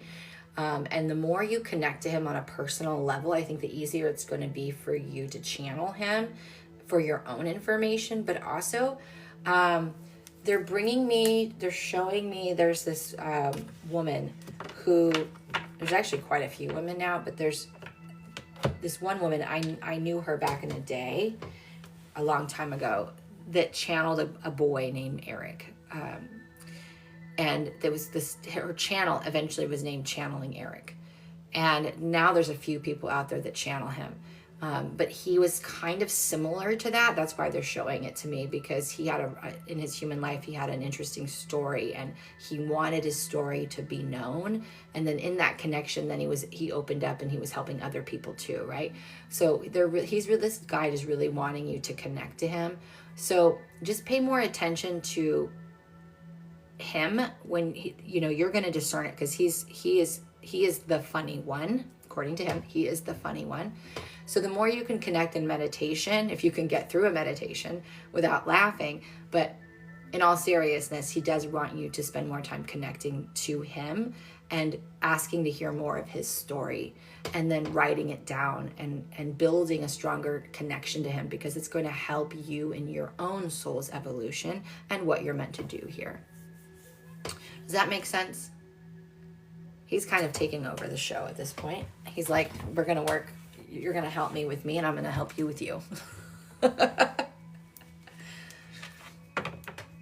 And again, I don't know if Tim is his. I'm pretty sure Tim was his name in his physical life. And I'm feeling like 18th century. I don't know, it's interesting. That's what I would start with. That's what I would do. So start sitting in meditation and connecting to that one. And even this is what they're showing me right now. Driving. So when you're driving, have conversation with your guides, with yourself. Essentially, you're talking to yourself, right? That's what it's going to look like, but who cares? I do it all the time. When you're driving, your ego is so preoccupied with keeping you safe. And it's not that you're checked out. I'm not telling you to close your eyes and meditate while you're driving. I'm saying when you're driving, you kind of get into a zone or a flow and just have back and forth cheeky conversation with him and asking him questions, and the answers that you get, you can either audio note them, in your notes folder or whatever. You can just remember them if you can. But just start with having that. Or if you're doing something around the house, you're doing something mundane, just ask questions and you're going to get the answer, because I feel like you are already going to be able to discern when it's you and when it's him, and just start building that connection. And that might be actually easier for you than sitting in meditation. I feel like you're going to be more of an active person, but you got to have your ego preoccupied. So cleaning the house, driving, doing an activity that your ego has to make sure you're safe. That is going to be the key for you. Yeah. And I think that's why they shifted it to like doing an active thing. The link is in my bio, you guys, and it'll be the first thing you see. It'll say tip jar, and Venmo and Cash App are preferred, but you can also use PayPal. But that's what we have for you, Elizabeth. Okay, let me check and see if I need to write anybody else's name down. I do. We have Candace, and let me check. Cash App. Okay, so we have Julie next, and then Candace. So Julie, if you want to go ahead and drop your question, or you can say general, you're very welcome, Liz. I'm so excited for you. He is a hoot, by the way.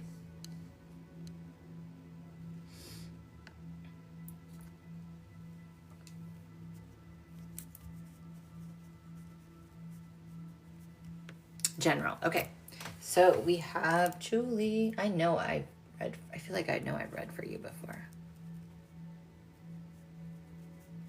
Your energy feels very familiar. Okay.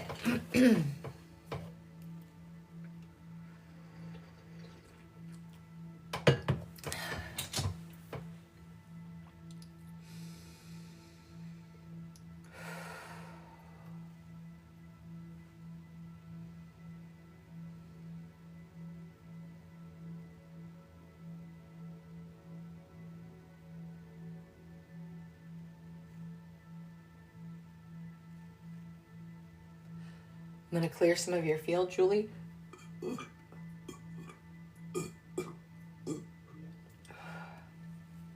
Remember, if I cleared for you in your reading, please drink some lemon or lime water.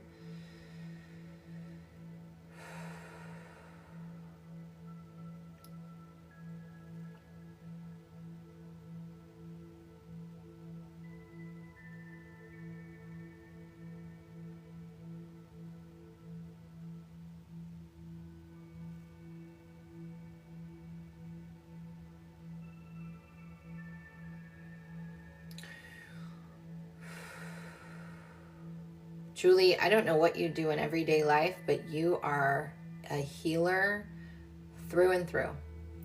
A lot of energy that wants to come out of the left hand. This is my symbol always for physical healing, meaning in person, working with creating and infusing the energy into your creation. You can always do distant healing as well, but everything you touch is an act of healing. And it's about learning how to utilize it more efficiently. It's about being more intentional with the healing. It's interesting because they keep telling me you're a portal, and a lot of people can take that in a very wrong way. But when you're a portal, it's almost like your identity isn't concrete.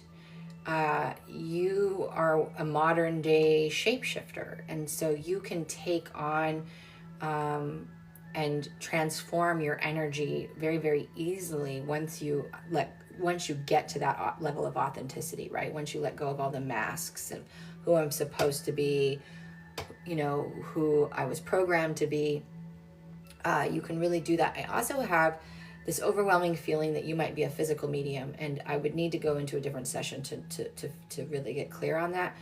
But those are also usually portals. And when we're a physical medium, that means that we have the ability to trance channel, which, if you ever seen like Bashar, is a good example of a trance channel. I am a physical medium, but I use my gifts differently. I am never going to be Bashar. So there's many different types of physical mediums, and that's why I said we would need a deeper session. But being that they keep saying you're a portal, that is my first sign for a physical medium, because you're able to take on energy and become that energy very easily. At the same time, put all of that down and understand this, because this is also coming through, that when you have this ability, you are able to manifest very quickly, because you have to be that in which you seek, right? So if you understand that concept, you can shift and change your identity very quickly to embody the version of you, the multidimensional version of you that already has everything that you're desiring very easily. It's all about learning their identity. So, example, if I was someone who made $1 million a year and I did this and had this and just this, how would I walk? How would I talk? How would I dress? How would I do anything? How would I eat? What would my daily routine look like? What kind of friends would I have? So it's really about you learning how to take this gift and ability and utilize it for yourself, but also for humanity. Oh, thank you. That's like the sweetest thing anybody has ever said. I like you more than most healers on here. Okay. Okay, I will look at the donations in just a moment. I want to focus on Julie right now.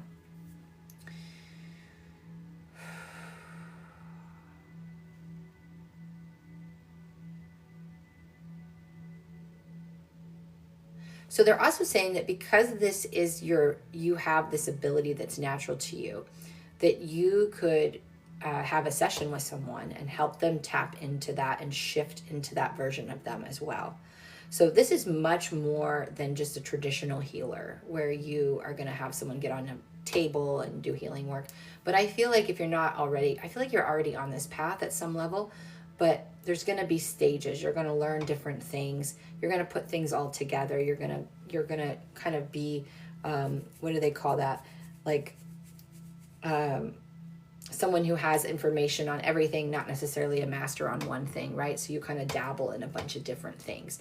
And that might have been a theme in your life already where you kind of dabble. You have a little bit of, you have like one tool in your tool belt from everything. You kind of dabble here and there. There's a reason for that because you've needed to collect understandings and, once you do it, you got it. Like you don't need to do something for years. You're like, okay, I know how to do that. I'm good. And then you could come back to it 4 years later and it's like you never left it, right? So that's the kind of energy that happens for you. And so if that's been a theme for you, that's why that's just, I'm going to do this for a little bit. I'm going to do this for a little bit. But eventually you're going to start to put all those things together, or you're going to be able to access those tools exactly when you need them, because I do feel like you will step into, if you're not already, into a one-on-one session type of energy where this will be your business, this will be your life, and your practice.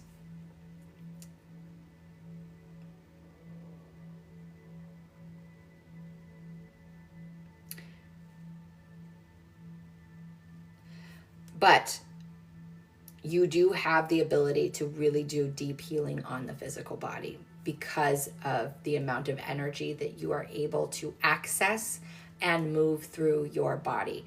So you may even start to experience medical mediumship where you get near somebody and you can tell what's going in, what's happening in their body and be able to help clear the energetic roots.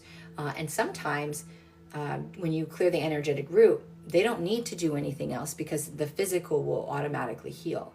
But sometimes people reinfect themselves, right? And then so the problem or the pain comes back. So you will be able to give them information that would help them. But again, there is a very physical healing that you have access to be able to do because of the amount of energy you can bring through you. And this is, and I don't know if you necessarily know what you're doing yet or not consciously, but you're accessing codes, you're accessing specific frequencies, specific ray technologies, and you will get better at discerning and knowing like what's coming through. It's not about you knowing what's needed.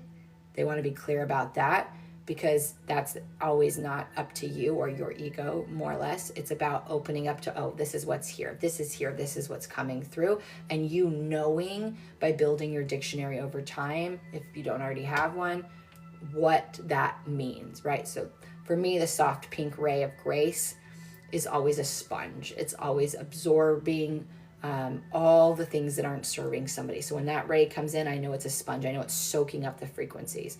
So every frequency that I access, every color technology that I access, I've learned what those mean. And so when they come through, I know exactly what's happening, and that can help me navigate with a client and tell them from an English perspective, kind of what's happening. But that happened over time and through working on myself. I don't know what you said no to.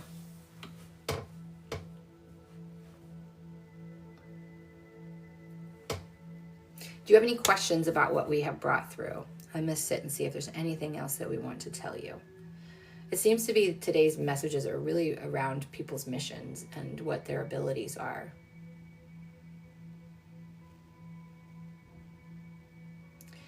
The last thing I want to say is I do feel like it's not really strong, but it's come back again, so I'm going to address it. I do feel like you have a little bit of weight on your shoulders, or something. I'm hearing looming. I feel like there's something looming.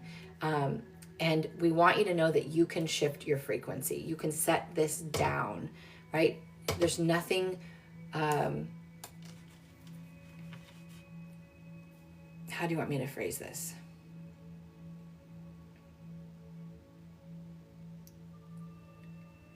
The more energy you give this, the more you see this looming thing as darkness or something that could have power over you, the more power you're giving it over you. So feel the pressure, feel the weight or whatever this is, because there's something that it almost feels like I'm trying not to carry.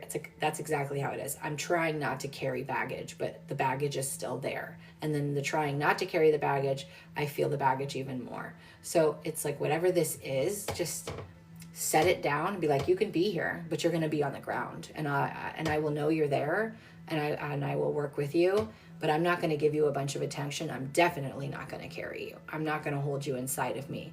I'm going to set this down and go, I will know that if it's something that I need to worry about or work on, it's going to show up again, right? So the reoccurring thoughts always connect to something that is stuck or that we are repressing inside of our being. So we don't want you to repress it. We want you to be very aware of it. Go, this is what feels looming to me, or this is what I'm feeling that is weighing me down. Let me look at this and go, you know what? That's okay. My ego thinks that, whatever. I'm going to set that down, and I'm going to know the truth. And I'm not going to give that any more energy. Does that make sense? A divorce, okay.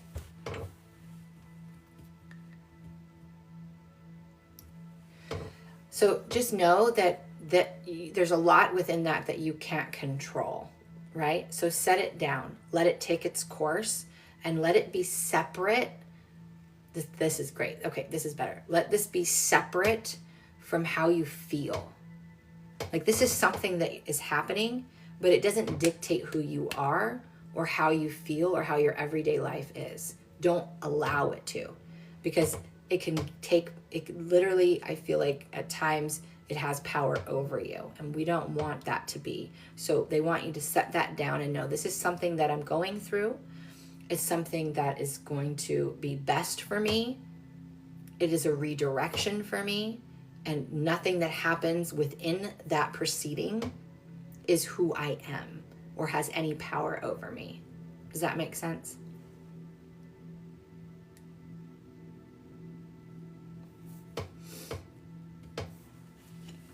Okay, good.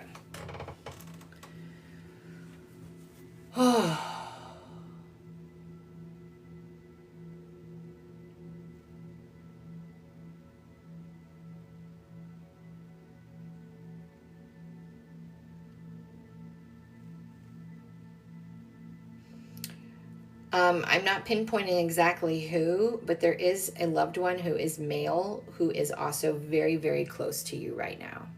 Feels father, grandfather-ish. Could be either one, could be both.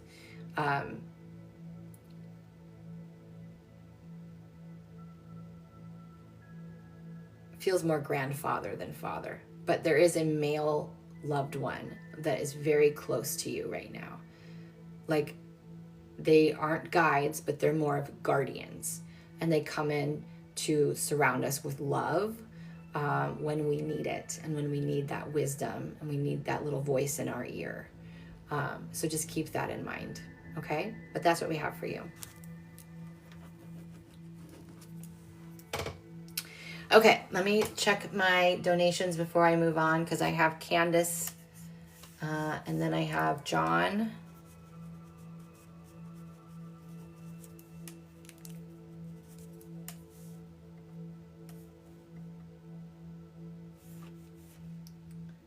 And okay, minimum donation, guys, is $15. You're very welcome. Separate session for what? For the mediumship. I don't do mediumship sessions anymore. When I do mediumship readings, I'm in a different frequency, and so they come in easier. But I can just tell you that it feels like it's a grandfather. And he's just he's letting me know he's there, and I'm being, what? Let me rephrase this. My guides are pointing him out that he's there so that you know you're not alone, that your loved ones are with you. That was the point.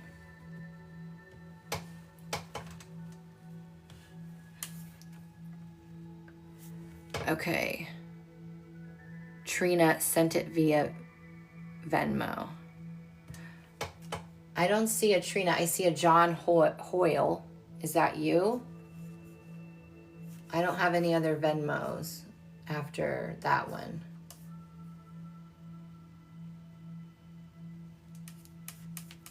And then I have Miriam. I think that's how you say it.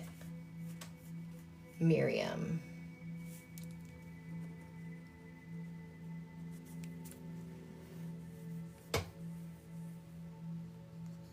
Oh, wait. I have Candace. Did I already do Candace? Okay, you're John. Okay. Candace, General. Okay. So we're on Candace, and we have John, and we have Miriam. Okay. So we're going to close readings out after Miriam. Oh, you sent it to my business. Let me see if I can change that on here. I can't, I'll have to check my email for that one because I can't see it. I don't use the professional one. They take money. They charge me a fee. There you are. I see it. Okay. Let me look at the times. Okay, so we had Candace come in, then we had John, then we had Miriam, and you, Trina. Okay, so then Trina will be the last one. I see you now, Trina. And it's fine. Thank you for telling me that you sent it to that one. Otherwise, I never see it.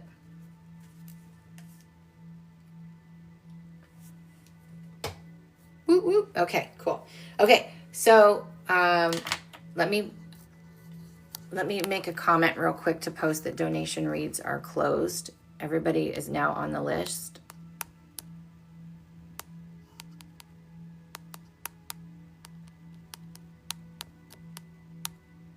Not car, R. Okay. So we have the last 4. All right, so we're gonna get back to it with Candace. She said she wanted general.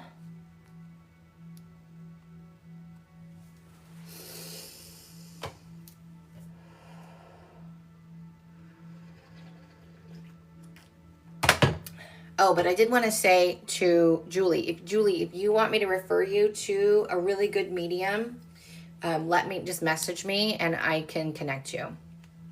Someone, that's all she does is mediumship. That's her zone of genius. Okay, Candace.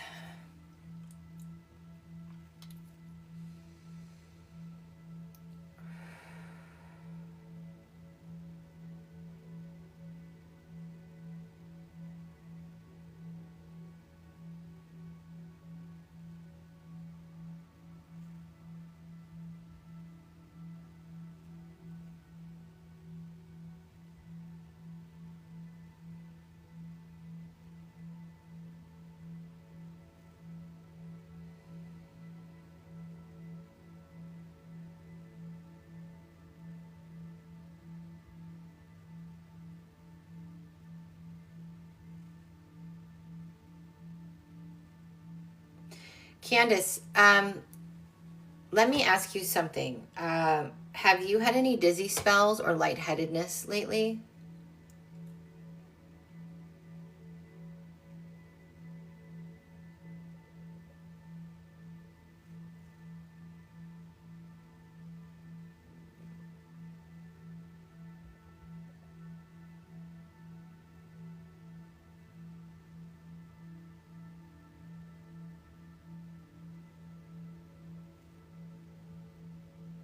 I'm going to clear your field, Candace.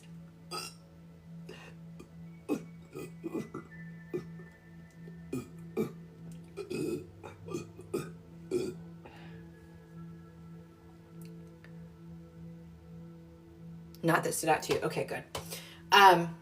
If you start to feel that way, I want you to, because I'm getting the feeling that has 2 different meanings for me. One, it means low blood pressure, right? Where all the blood rushes to your feet and your blood vessels dilate and you get a little lightheaded. But the other is from energy. And so as you start to open up and become more sensitive, you may get a little spacey or a little lightheaded, especially when big downloads are coming through you, because you are also an open vessel for anchoring light into the planet. And that's going to start to ramp up for you this year. It's gonna be something that you will notice. So you will feel ungrounded. You might even feel a little high or a little ecstasy. You know, it's kind of a really fun experience sometimes, but it can make you a little lightheaded and it can make you almost feel like you have vertigo or low blood pressure. But here's the other thing, is it can lead to low blood pressure. Why? Because when you're starting to anchor light, or you become a channel and you're just really starting to open up to frequencies, your body needs more potassium, magnesium, and sodium. It needs more of those minerals that are conductors. Most people are already mineral deficient, and especially magnesium deficient. So someone like me, I take a lot of supplements in addition to eating supplement-rich food or mineral-rich food. So as new channels start to awaken or start to realize they're anchors for light, they get more and more depleted of these minerals. And one of the signs of that can be low blood pressure. So, or muscle cramps, Charlie horses, muscle spasms, things like that. So really just kind of be a monitor, be observer of your body and how you feel.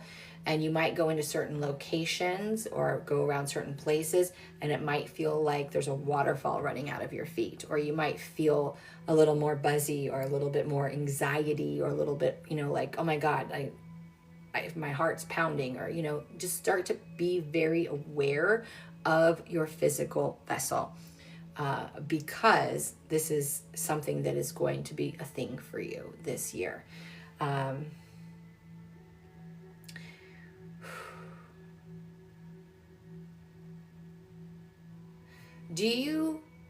This is random, you have a very strong connection to the Arcturians, and Arcturians are very mental, if you will. They're very dry in how they speak. They're very scientific, but they're very also connected to the third eye. But I don't know. I feel you're. That's called a piggyback.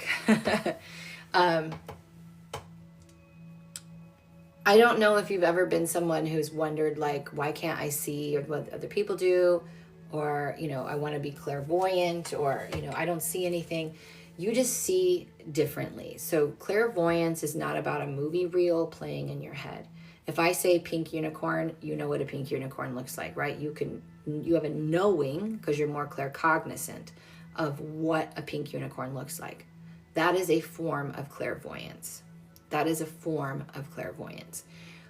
But being that, there needed to be a reason why I told you that. But the Arcturians are stepping forward and wanting you to know that you have a connection with them. So again, this is meaning that you are going to be someone who might be a little skeptical by nature. You may want to do research to back whatever you're looking up or whatever you're working on. You'll always want some kind of proof or evidence, and that's why you're always going to be your biggest client. You're always going to, when it comes to healing or doing anything, you're always going to try it on you.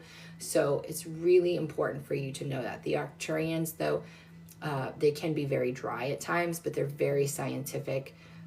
They're very high frequency. They have a lot of wisdom to share. I'm not quite sure how you're going to be working with them or utilizing with them, but they're just making their presence known, so that you know that you're connected to them. If you have any questions about what we're saying, please ask me and be specific. And I'm just going to connect back in and let's see what else comes through, if anything.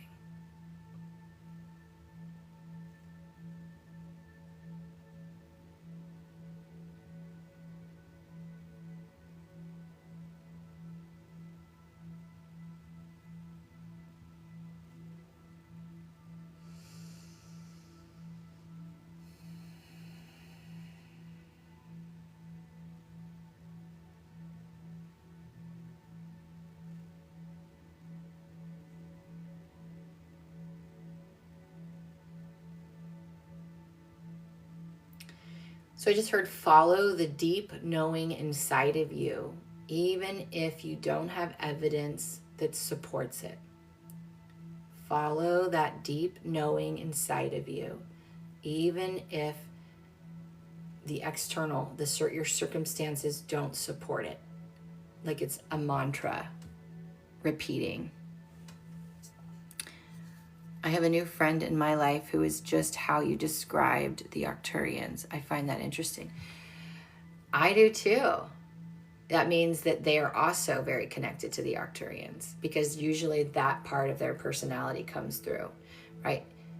The Arcturians, that may be his or hers star lineage, right? So mine is the Andromedans.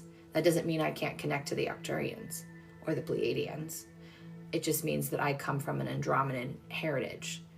That person will come, when their personality is that way, they're oftentimes that's their star lineage, is probably Arcturians. And interesting that you are now stepping into, like, this is starting to become a thing, right? This is going to be a thing for you next year. And what did they do? You called in the people that are connected in that way. So I think it's very synchronistic. And I love that for you. Love that for you.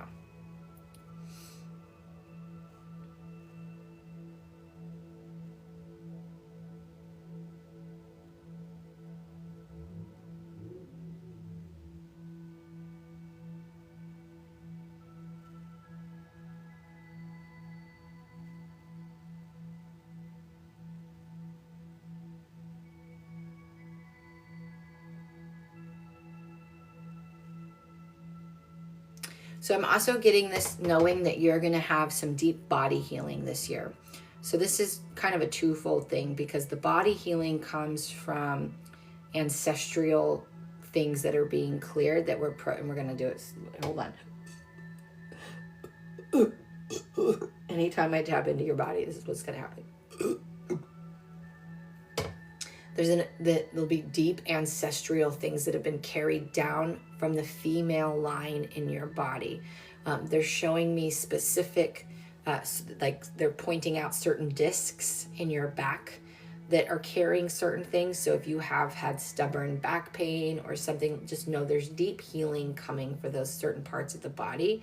But that is going to be something that happens this year. So if you start to feel body pain or have body issues, like, this is the year to really work on your body. Stretching, yoga, Pilates, things that open up your body and really allow for any stuck energy. Because the more you start to twist and move and open the body, the more access you're going to get to that energy, and the easier the energy will be able, that you can, that's moving through you already, can reach it and penetrate it and set it free. I've had bad neck, especially. That makes sense, because they said it was specific. It was very specific discs or, areas in the body.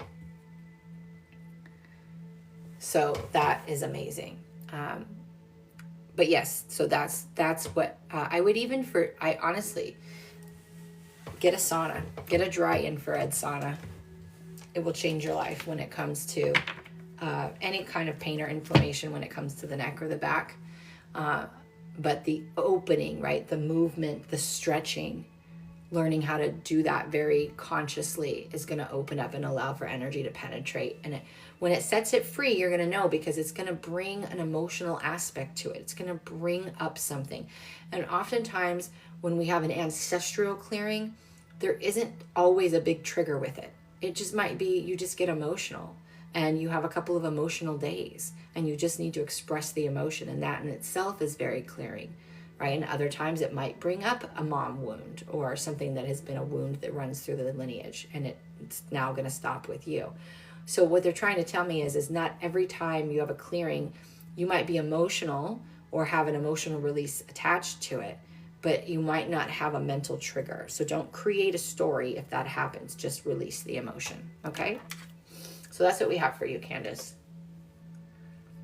I'm so interested to see how this turns out with this new friend and these Arcturians hanging out with you.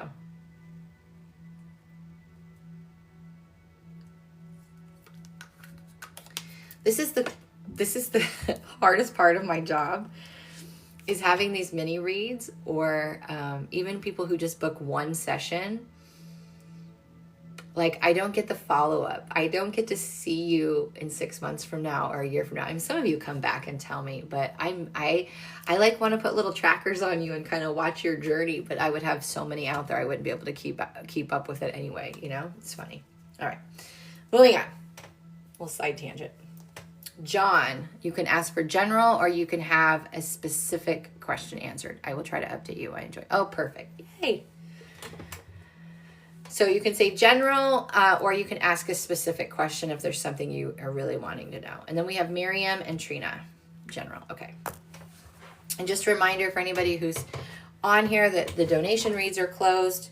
And if you are someone who does want to book a first-time session with me, if you've never had one, at the special one-time price, that does expire on Monday. So you still have time. Okay, John.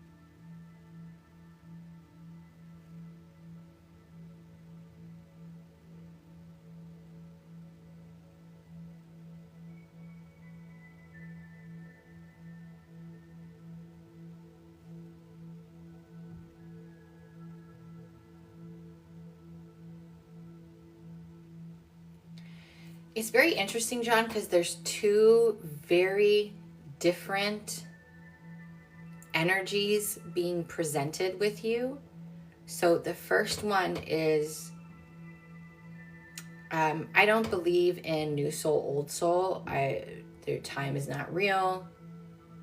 Everything's happening simultaneously. So there's no real new or old, right? But the way I discern an old soul, or what we're going to call an old soul, is the amount of wisdom that your soul carries and how at peace your soul already is. And that is very present with you. There's this knowing deep inside you that is very peaceful, very wisdom filled, very like laid back. We don't need to force, push. We're here to enjoy the leaf falling off the tree and the breeze and the sunset. We're here to enjoy the baby laugh. Whatever. We're here to enjoy this experience. The flip side of that is, I also feel like I'm plugged into a light socket, meaning there is so much energy not necessarily coursing through me, but all around me. And it's so interesting because I feel like I'm plugged in, but the energy is swirling all around me and it's causing a vibration. And so I feel like you are like a super attractor, where you are just, I feel like things flock to you, people flock to you, like could be good, bad, or indifferent, right? When you're a very bright light like that, with this energy that most people that's deep inside you want, I can see how that could be a thing. So I just feel like you have a lot of energy around you. You have a lot of loved ones around you. You have a lot of guides around you. But you have this vibration, this energy that you're emanating out. It's so electric and it's so magnetizing. And I feel like it just brings people, just sucks people to you. You need to be careful of this, though. This is where discernment comes in, because you can get a lot of people who drain your energy. You can get a lot of people who want to violate your boundaries, want to use you for your time, your energy, anything else you have. You get a lot of people that want to take advantage of that. They want to manipulate that. And so your energy is so beautiful, and your magnetism is so powerful that when these people come into your life, you have to start saying no if you're not already. Like, this is your year of boundaries and which is discernment, right? Boundaries and discernment go hand in hand. It's not about protecting your energy. Energy protection equals resistance. I don't want to feel something. What you resist persists. So you have to allow everybody who comes into your life, and you have to say, I don't want to entertain this. Or I'm going to put a boundary in place and say, you don't speak to me that way, or no, I don't want to go. And that's a complete sentence, right? It's a matter of you choosing you and prioritizing your energy and not allowing another to affect you. What they do is a reflection of them entirely. 100% a reflection of them. Their actions, their words have everything to do with them and nothing of you, and you have nothing to prove. You don't need to overgive. You don't need to please. You need to do what feels right in your soul and align to your soul. and really start to focus on how you want to feel, what you want to happen in your life, what you want to see your reality to look like, and start to act as if that is already your life, because your magnetism is so intense. I was like, yes, I would love that, right? But that magnetism can be used for you to create the life that you've always wanted. All you have to do is focus internally on what would it feel like if I was this person? What would it feel like if I had these things? What would it feel like? You're looking for the energy of peace, abundance, stability, whatever. Focus on finding and feeling that in your inside of yourself, and let that magnetism that you carry, like intense magnetism, draw those people, places, and things into your reality, those opportunities, and say no to anything that is not that. No is this is your year of no. This is your year of no. But that was such an interesting dynamic that I was feeling. I also feel like you're going to write something. So I don't know if this is a book, a blog, or maybe a new, like some kind of media outlet, but you have a lot to share and a really unique way of seeing things. And I feel like whatever you're going to start to write, you may write it personally for yourself at first, but whatever you start to put out into the world, it's going to help to open people's minds. It's going to help to shift their perspective. So if you're not already writing, this is something that's coming to you for you. So don't overthink it. Don't overthink it. Just allow it to come through you. Could it be my dad's eulogy? I don't think it's one specific thing. I feel like you are going to start writing like on a regular basis. Like I feel like it's one of the many ways of which you can express your gifts, because the way I feel your soul is you have this access to this all-knowing wisdom that can come through very easily, and it really helps. You can see things so differently. And I feel like this year, it may not happen the first of the year, right?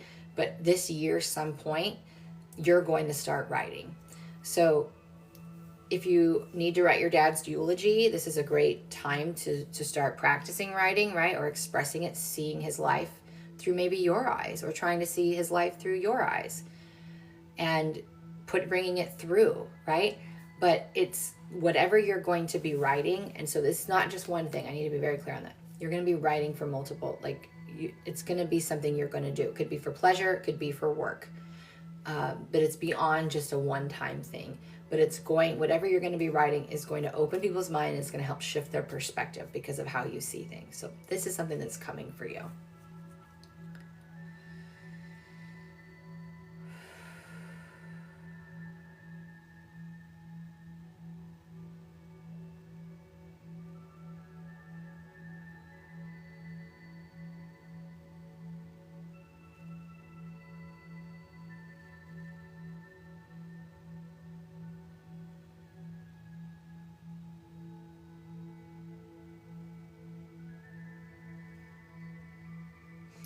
I also feel like if you're not already meditating, I would really like for you to do that, because I feel like the minute you go into meditation, like once you start doing this, it'll be really easy for you to go really deep and get into the space of stillness and calm.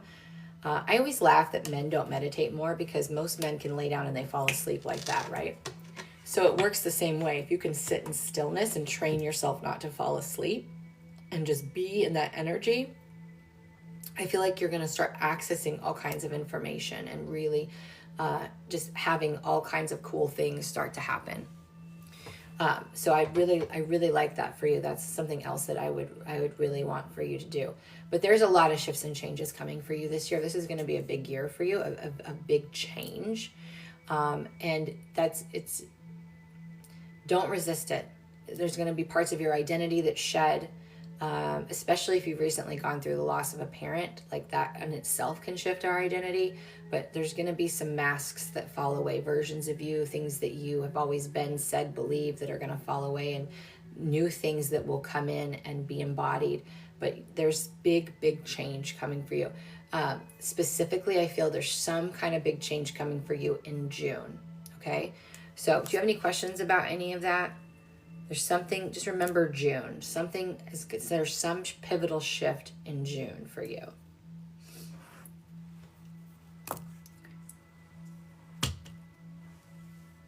But you have awesome energy. Love your energy. Can't wait to see what you write.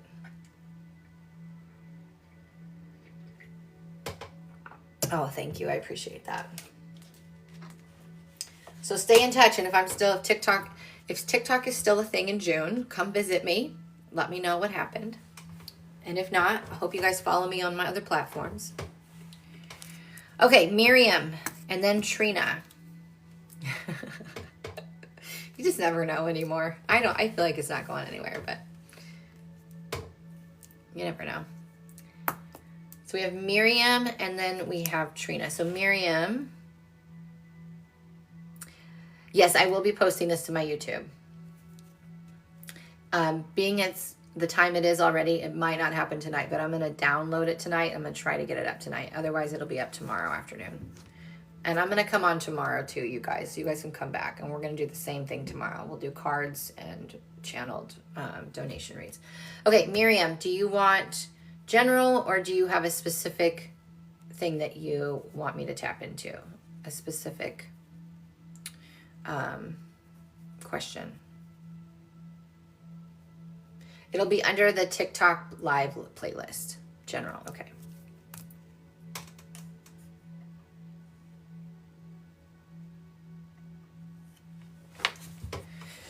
Okay.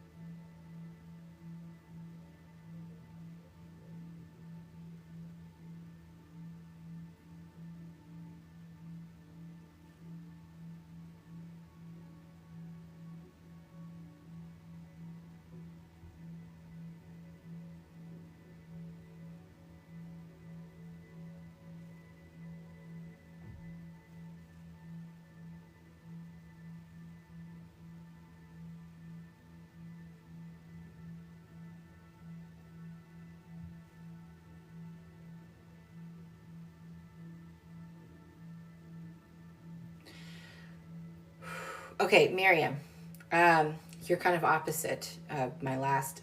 I can feel the energy coursing through you. There's a lot of tension and stress, though, that you are holding on to.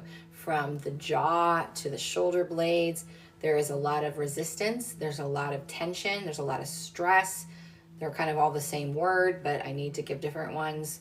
Like, there's a lot of that. So we really want you to really work on surrendering and allowing. So when you feel your body's tense, just go, oh, I'm holding stress.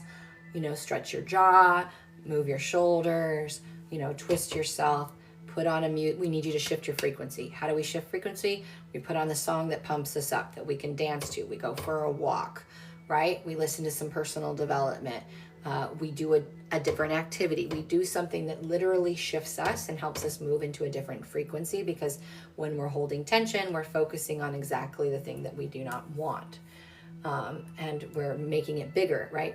We're putting tension on something and making it bigger than it really is. So understand that aspect. The second part is, it's interesting because I have a lot of high priestess energy around you. And there is a lot of intense sacral and solar plexus activations happening. So this is sacral, is always about the feminine line, right? So ancestral healing, but also it is a portal in itself. The third eye is a mirror. The upper chakras are a mirror of the lower chakras. So whatever you're holding in here will be a filter for what you experience up here. And so there's a lot of deep feminine, womb, ancestral type of healing and activations that are going on. And this is why there's so many high priestesses around you. So I don't ever call her Lady Isis, but that's how she's presenting herself for you. Okay. So, but she is a high priestess. She also works with sexual healing, manifestation through using that. And also, again, just deep, like a lot of deep healing is any kind of healing is when Isis is involved. I want to be careful when I say that word because I don't want to get flagged. The solar plexus, deep solar plexus, is about you stepping into that feminine energy from a space of what I call the dark feminine.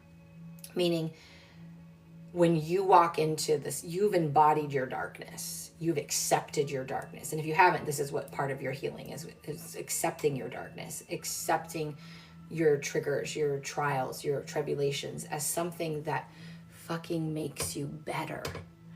It's like, oh, you think you have power over me? You don't. That thing that happened for me so that I can become this badass, so that I can step into who I really am, so I could own myself with confidence and not let them have any power over me, right? It's you walking into a room and not needing attention, not needing to be seen, not needing to be heard, not needing anyone. It's just like, I know who I am. And that means there's a deep shedding of who you are not, the masks, the programming, all of it. And especially tied to specific events in your life. So that's meaning to me that you've probably had specific traumas, certain things that have happened that have really affected your identity and how you see yourself. So these priestesses that are surrounding you are really wanting to work with you consciously, meaning that's why they're making themselves known to me. They want you to become aware of them. So if you've never worked with high priestess energy, this is a good place to start, a good time to start kind of going down the rabbit hole, connecting to their energy, really playing, with that energy. They keep saying magic to me, magic, magic, magic. I think everything has magic, but for you specifically, I think it has a different meaning for you. So understand that you're going to go through, by connecting with these beings, there's going to be a journey that you go through. You have very specific ties to Egypt and Greece.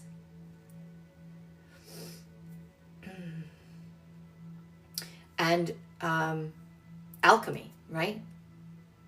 Being someone who's lived many lives as an alchemist that can take something and transform it, right, into what it's like turning shit into gold. Same thing, right? You can take anything and transform it into something amazing. And this is part of that energy that they're wanting to shift and change inside of you. Does that make sense? Are you with me? And do you have any questions so far? Because they're not really letting me move forward. So I need to see where you're at with this.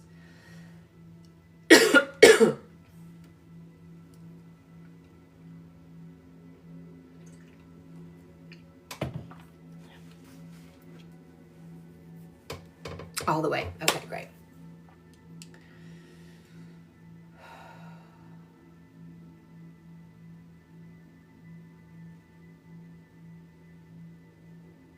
Ooh, okay, perfect. Love this for you. Love, love, love this for you. I see you, and you may have already started on this because I feel like there's at least a couple of people that you've already connected to. Maybe not, I don't know how close of a connection you have, but I feel you really walking into a sisterhood, a coven, a tribe, whatever word you want to use. I really feel you connecting into a circle of women, a tribe of women. And I feel like you're going to be doing more ceremonies. You might even go to some retreats. You may even start to really kind of do more of this externally for other people as well, or start to build those connections to do those kinds of things. But I feel like there's a new tribe of women, sisterhood. I see a lot of healing circles. I see a lot of alchemy taking place in these types of things. And it seems very powerful. I also see you starting to do a lot of work with crystals, and seeing you starting to do a lot of work with herbs. So this might also be the magic they were speaking of, is like utilizing nature's tools to really help you in this transformation and those things. I used to feel powerful. Honey, you are powerful. It's just a matter of remembering that, right? And so you're having these deep healings take place in your sacral and solar plexus, and that's going to bring it back. So whatever you have given your power to, you can call it back. Call it back. If that means every day you sit and you put your hands on your body and you say, I call back all of my energy or all of my power even. Let's change it for that. Let's change it. Yeah, that feels good. I call back all of my power from all time and space and command it to center in me and allow me to feel it radiate through my body. So it be, so it be, so it be. Do that every day. And anytime you feel powerless, I want you to ask yourself, what am I giving power to? What do I believe? What belief am I giving my power to? Because what would I have to believe to feel powerful inside of me? These are some very useful questions, because this is very much a personal healing journey for you this year. Of you stepping, and high priestesses are all about stepping into their power. All about stepping into their power. Utilizing their power.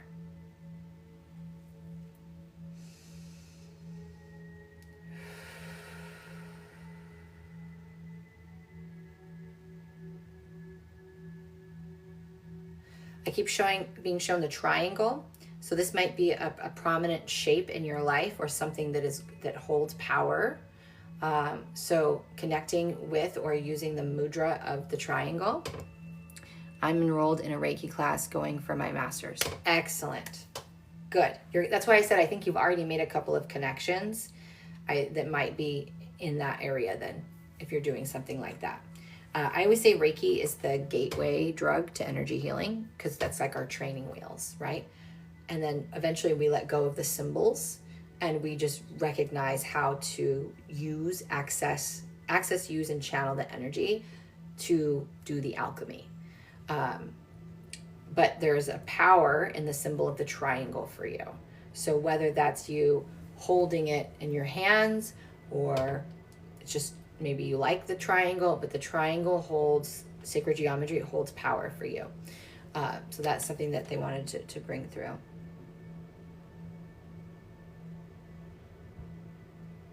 I also feel like you are clairaudient. This is going to really start to ramp up this year. If you ever get very piercing in one ear, they're trying to get your attention. If you hear a constant buzz, that's you going through a frequency increase. But you're going to start to really be more in tune with the frequencies on the planet through your auditory system. Your ear is vibrating. That's energy coming in. That's in communication coming in.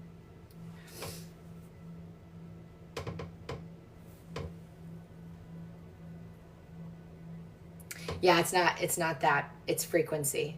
So if it's consistent, it means you're going through a frequency increase. And everything we've already talked about in this reading makes perfect sense as to why. When you're moving through the frequencies, it's like, this is only way I can describe it. Remember, we used to have old dials for our radio. We didn't push buttons. And so when you were scanning the frequencies, you'd get static in between, and then you'd get a clear station. You're in the static. You're moving from one frequency to the other. So once that stops, you will feel more clear. You will feel more in tune and aligned. Right now, you're moving through the frequencies, and a lot of healing is taking place in that. Yes, yes, yes, yes. Very much so. It's confirmation of being in tune. Sometimes, you're tuning into something, right? But that symbolism in my dictionary is that you are moving from one frequency to another. And so many of us are. So just know that. Do you have any questions about what we've said so far? I feel pretty complete, so I just want to check in to see where you are. And just a reminder, they're really coming back to this. You get to decide what you give power to. So you can call back your power, and you can choose to not to give your power away to things that don't make you feel good. So the more you can practice this shift in consciousness of it's my choice to give away my power, nothing can take my power, that can shift a lot for you very quickly.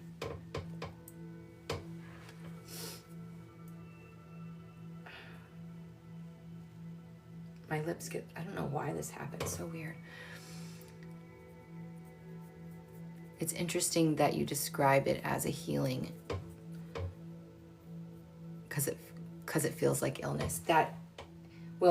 That's two sides of the same coin, honey. You can say I'm sick, or you can say I'm healing. Always. Exactly.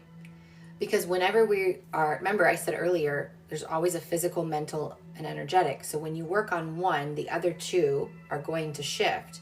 So I always say, like, if you come to me for a DNA activation and restructuring or just a regular healing, there's going to be, like, if I do the energetic work, there's going to be a physical part of that. There's going to be a physical manifestation of that.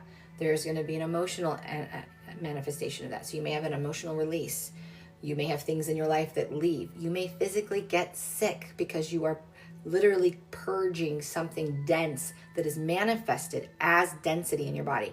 We can emotionally hold density, right? We can hold on to a story, or we can hold on to a belief or a programming or a trauma, and that will, like anything, once you hold on to something long enough, it becomes stagnant and it begins to grow, and it can form an illness or something toxic in your body that causes a physical, what we call ascension, a physical healing, right? But there's also energetic components to that. So even if you get a regular cold, that is clearing something energetically from your body as well. But you can choose to say I'm sick, or you can choose to say I'm healing. So I like that you picked that up, because that's what it is. You're healing. So congratulations, and keep going. But that's what we have for you, my love. Okay, let me take a drink. And Trina, you're up. You can do general or a specific question. I'm north of Houston in Texas.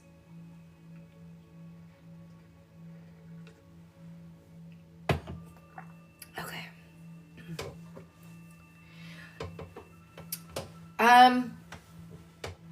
I would have to, I haven't done a physical healing in a very long time, but I can do them remotely. I do have that option on my thing. Are you in Texas?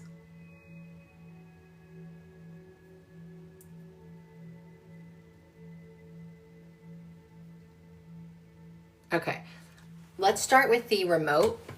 But if you were in Texas, I might consider Maryland. Yeah. So that's a little far. But yes, we can do energy work over a session. Absolutely. Just check out the link in my bio under sessions and readings, and all the information is there. And then you can utilize that. I have people that still go back and listen to healings that they've had from years ago, because they're living transmissions. So a lot of times the energy, just the frequencies adapt.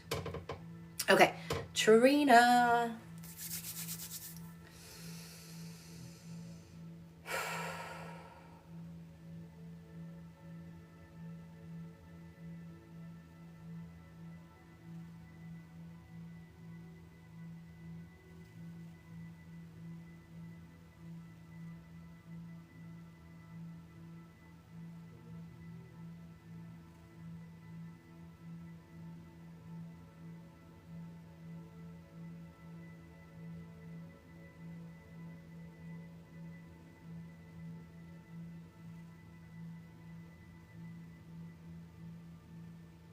I'm going to clear your field.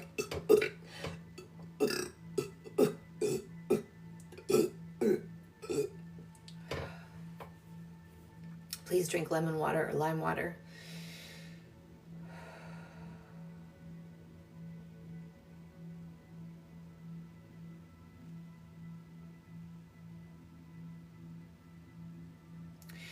Trina, you are an activator, number one. Number two, you have a very strong galactic presence as well around you.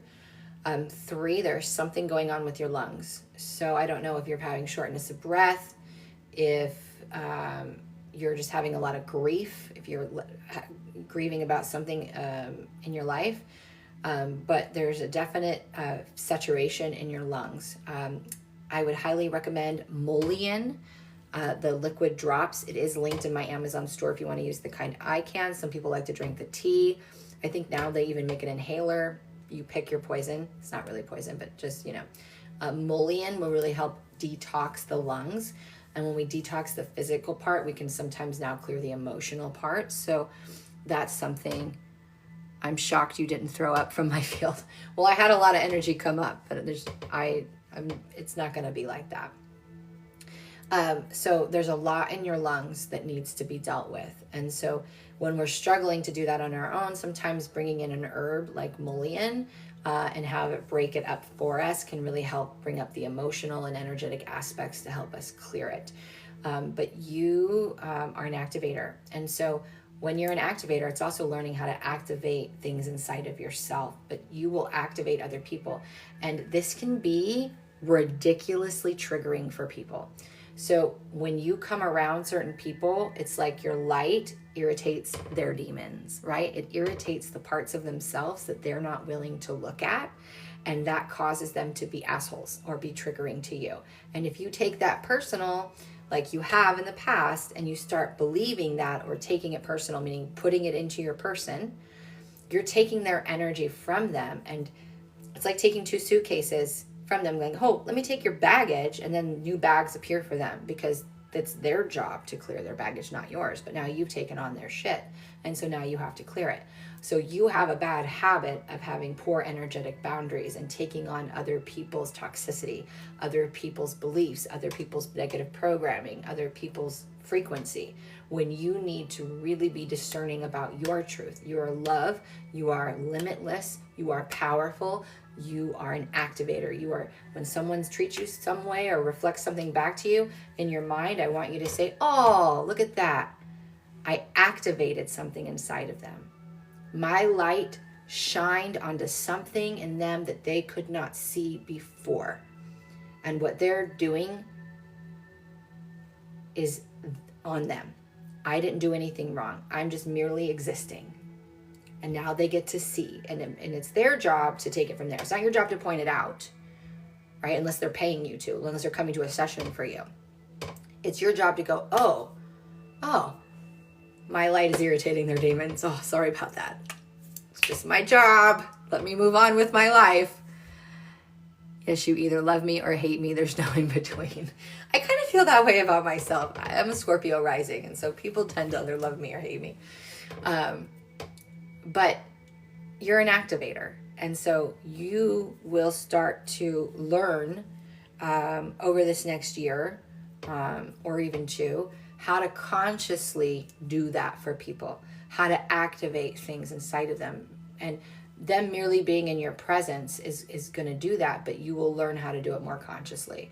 And it will serve you. But we really need you to hold that awareness that has nothing to do with you and, what's happening, right? But we really need you to work on your energetic boundaries as well. I'm going to clear more of your field.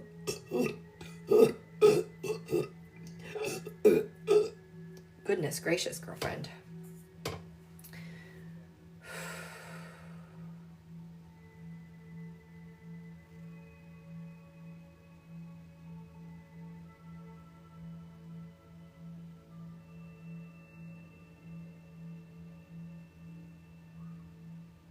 Okay, I'm also hearing, there's a change in diet that needs to happen. You're holding a lot of toxicity in your body. And you may have already changed your diet, and this is toxicity that needs to be cleared, right? There's really no time, so I don't know if this has already happened or it's going to happen. But changing diet, so whole foods, right? So if you need to wean down, but this is eating whole foods, meats, cheeses, fruit, vegetables. There's not a whole lot of vegetables that are actually good for you or that your body can digest, so you do with that what you want. But really fruit, meat, cheese, whole foods, good, healthy fats, get rid of processed, get rid of sugar, get rid of caffeine, really wean those things down and out of your life. Seed oils, dyes, all of that nonsense, that stuff highly affects your frequency and your gut health and your mental health. I would also highly recommend a parasite cleanse for you. So whether you want to do ivermectin or you want to go to like Rogers Hood, you can find her on here. I've never done it, but I highly recommend her because of just the sheer amount of education she provides is insane. So a parasite cleanse would also be really well for you.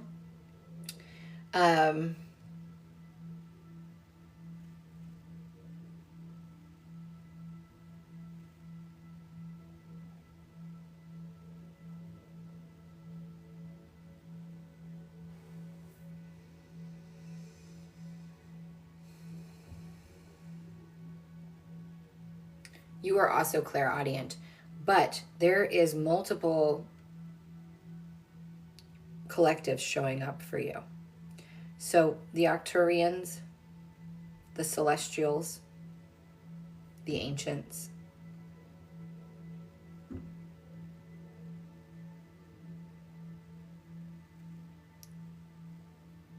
pretty much anything that's indigenous in nature is showing up as well.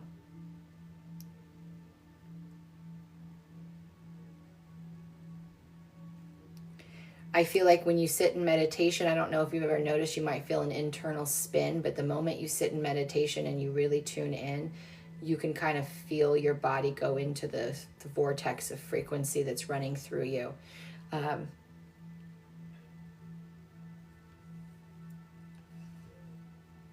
These collectives are really wanting you to know that they're wanting to work with you and communicate through you. And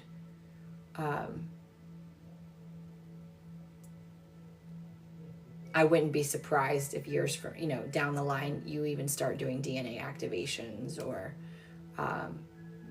like public things. Working with DNA, working with healing, working with the body, working on activating people. But these collectives are showing up right now for you in support of aligning you to the optimal frequency and kind of healing and clearing everything out of your system. You have to be careful with these words because you are already healed, you are already whole. It's really about when we're shedding and we're clearing and we're healing and we're doing all those things, we're realigning to a new frequency. That's all we're doing, a new version of us. We're not doing anything. We're saying, I'm going to shift into this frequency with this version of me. And so all kinds of stuff falls away and it feels like we're going through a healing. It feels like we're doing something different. But what we're doing is turning on alternate paths. When we activate, we're turning on alternate paths. Hey, be aware of this. Be aware there's this block and that there's path A, B, C, and D over here that's available for you. So you don't need to sit there with the block and a hack trying to get through the block. You can either transform the block into something else, or you can pick an alternate route. You can pick a different frequency. Maybe that block is there to redirect you. So these collectives are very powerful. And when you might fidget a lot or feel a lot of anxiety, and what you're really feeling is their intense frequency. People who have a very strong galactic connection or interdimensional connection with the higher dimensional beings, they tend to constantly have energy running through them. So they fidget more. They may feel like they have ADHD, which is very common today. People use that term like candy. But you will know, like you tend to be more anxious for no reason. And it's not that. Again, it's an abundance of energy moving through you. I hear like a constant phone off the hook in my ears. Yeah, that's the clairaudience. But when it's the off the hook, I don't know what that would sound like, but I want you to start acting like you have a dial and you can find the clear station, right? Focus in. Clear the noise. Try to quiet your mind as much as you can so that you can get the messages clearer. No, I'm fat. No, it has nothing to do with your weight, like the old time phones. Okay. I mean, obviously we want you to be healthy, but we need you to clear. Changing your diet is going to change your life, and it's going to help clear your gut, change your gut health. It's going to change your mental health, and it's going to make you a clearer channel, and you're going to be able to receive more and hear more and do those things. Because when we're bringing in the toxins from food that is not serving us, those toxins have an effect on our body. So normally when people go through awakenings, a lot of them go vegan. I did that, and vegan's not for me. I went back to a carnivore-based diet, but I just eat whole foods, right? If I want sweet potatoes, I eat sweet potatoes. If I want strawberries, I have strawberries. You know, if I don't want to eat meat that day, I don't eat meat, but I eat healthy fats, I eat whole foods. And I don't deprive myself, so if I apply a 90-10 rule. If I still want pizza one day, I'm going to go have pizza. But 90% of the time, what I put in and on my body is clean and all like real ingredients. And I don't expect you to go from one to the other in an extreme jump. That's going to breed failure. So slowly start changing things in your diet and in what you put on your body. As you run out of things, replace it with something that's better. That's all.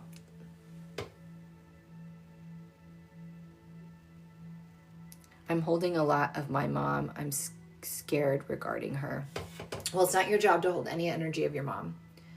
And oftentimes when people are holding excess body weight, it's because they don't feel safe.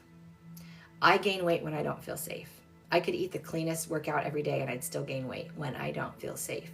So usually people who have extra weight, it's their body's way of making them feel safe and protecting them. So we can say, thank you, body. And we can appreciate the body for doing that for us. But we can still make better choices for ourselves, food-wise. And we can also make better choices. Remember what I talked about before? You have poor energetic boundaries. It's not your job to hold anything for your mom. It's your mom's life and your mom's journey. And while it affects you, you have to let your mom be on her journey as much as she needs to let you be on your journey. We're not meant to interfere. Now, if they ask for help, you know, you can obviously do what you feel guided to do, but you don't need to hold any pain for her or any stress or worry or anything. That is not your job. Of course, we all do. We all do. Let me tell you a quick little story. For those of you who haven't read my last book or heard the story, in 2015, my whole life got turned upside down. Whole life. I need you to hear this story.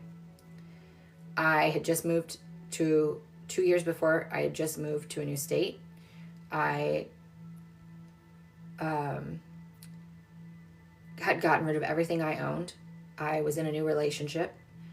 I was building a house. I had just gotten a $50,000 a year pay raise at a real estate company I was working for. I was engaged to be married. I was planning a wedding. Like, I was like, damn, like everything in my life is going great. And then, nope, everything shifted. My dad, I found out my dad had given 4 months to live. He was only 56 years old at the time. He was my whole entire life and everything my safety was anchored in. I was given this information and I didn't tell my father because I thought if he knew, he would just let go sooner, and he would have. So I didn't tell him. The doctors gave it up to me to tell him. I didn't tell him. I instead convinced him to let me retire him from his company because they were taking his driver's license away from him, and sell my childhood home for pennies on the dollar and move him across country to live with me and enjoy retirement life. I sold him a story that wasn't true because I didn't want to let him go. And he wanted to. He was done. He knew in his heart that he wasn't going to live much longer. But he needed that confirmation that I wasn't going to give it to him. So I held that. And 4.5 months in, 3 days before Thanksgiving, he died. That whole time I watched him die. I grieved. I fought for him. But when I finally told him that he had 4 months to live and that he was at 4.5 months, he died within 2 weeks of that. And for a long time, I blamed myself. But here's what I've learned through channeling all these years. We all have an exit date that we have pre-chosen for ourselves. And then we have off-ramps. And we will be presented with those off-ramps. And we can choose to exit the game early. Nobody can take your life from you, no matter how they die. Murder, freak accident, freak onset of cancer. Nobody can take your life from you. It's always, always a soul's choice. Always. So I unnecessarily held 4.5 months of trauma trying to make him better and keep him alive. And in the end, I was the one who got sick. I gained a ton of weight. I had gotten up to stage 3 adrenal fatigue. It took me 4 years to heal. I had a stroke. I had all kinds of things that happened because I was holding on to someone else's stuff, which always regenerated for them, but now I had made it mine because I didn't want to let go of my parent. So I know how you feel, but you got to let her walk her journey. You have to let her walk her journey. Yeah, you have to have better energetic boundaries. If you go to my link in my bio, and you go down to either Unity or the Energy Matrix, either one of those. The Energy Matrix will probably be the best, but Unity is a great one. Those are digital courses that I have done in the past. Both of those teach energetic boundaries. Both of those teach you how to discern the energy. And both of those have very deep healings in them. So if you feel called, don't feel any kind of pressure.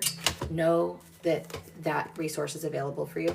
And you can also read my book, right? It's on Amazon. It's called Holy Grail, The Journey Through My Soul's Evolution. I tell you what I did to heal. And it sounds like we might have similar things going on. So know that another cheap resource for you. But that's going to be your thing to master this year, is your energetic boundaries. So really, really tune into that.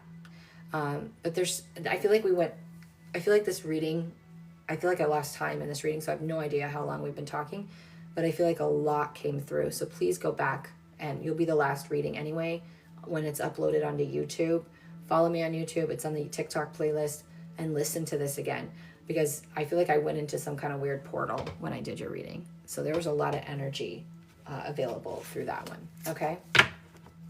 But that's what I have for you, my love, and also sending you so much sympathy, because I really know where you are right now. And it's like the worst place to be. It just is. And you can hear what I've said, and it's still going to be hard to do because the physical is so strong. And so don't judge yourself either, Don't judge yourself. I don't know what time I'll be on tomorrow, but I will be on tomorrow. It'll probably be early afternoon Central Time. Just a quick reminder that if you are someone who wants to take advantage of the 60-minute session at the first time price, meaning you've never had a session with me before, you have until Monday afternoon to book that. That offer is going away.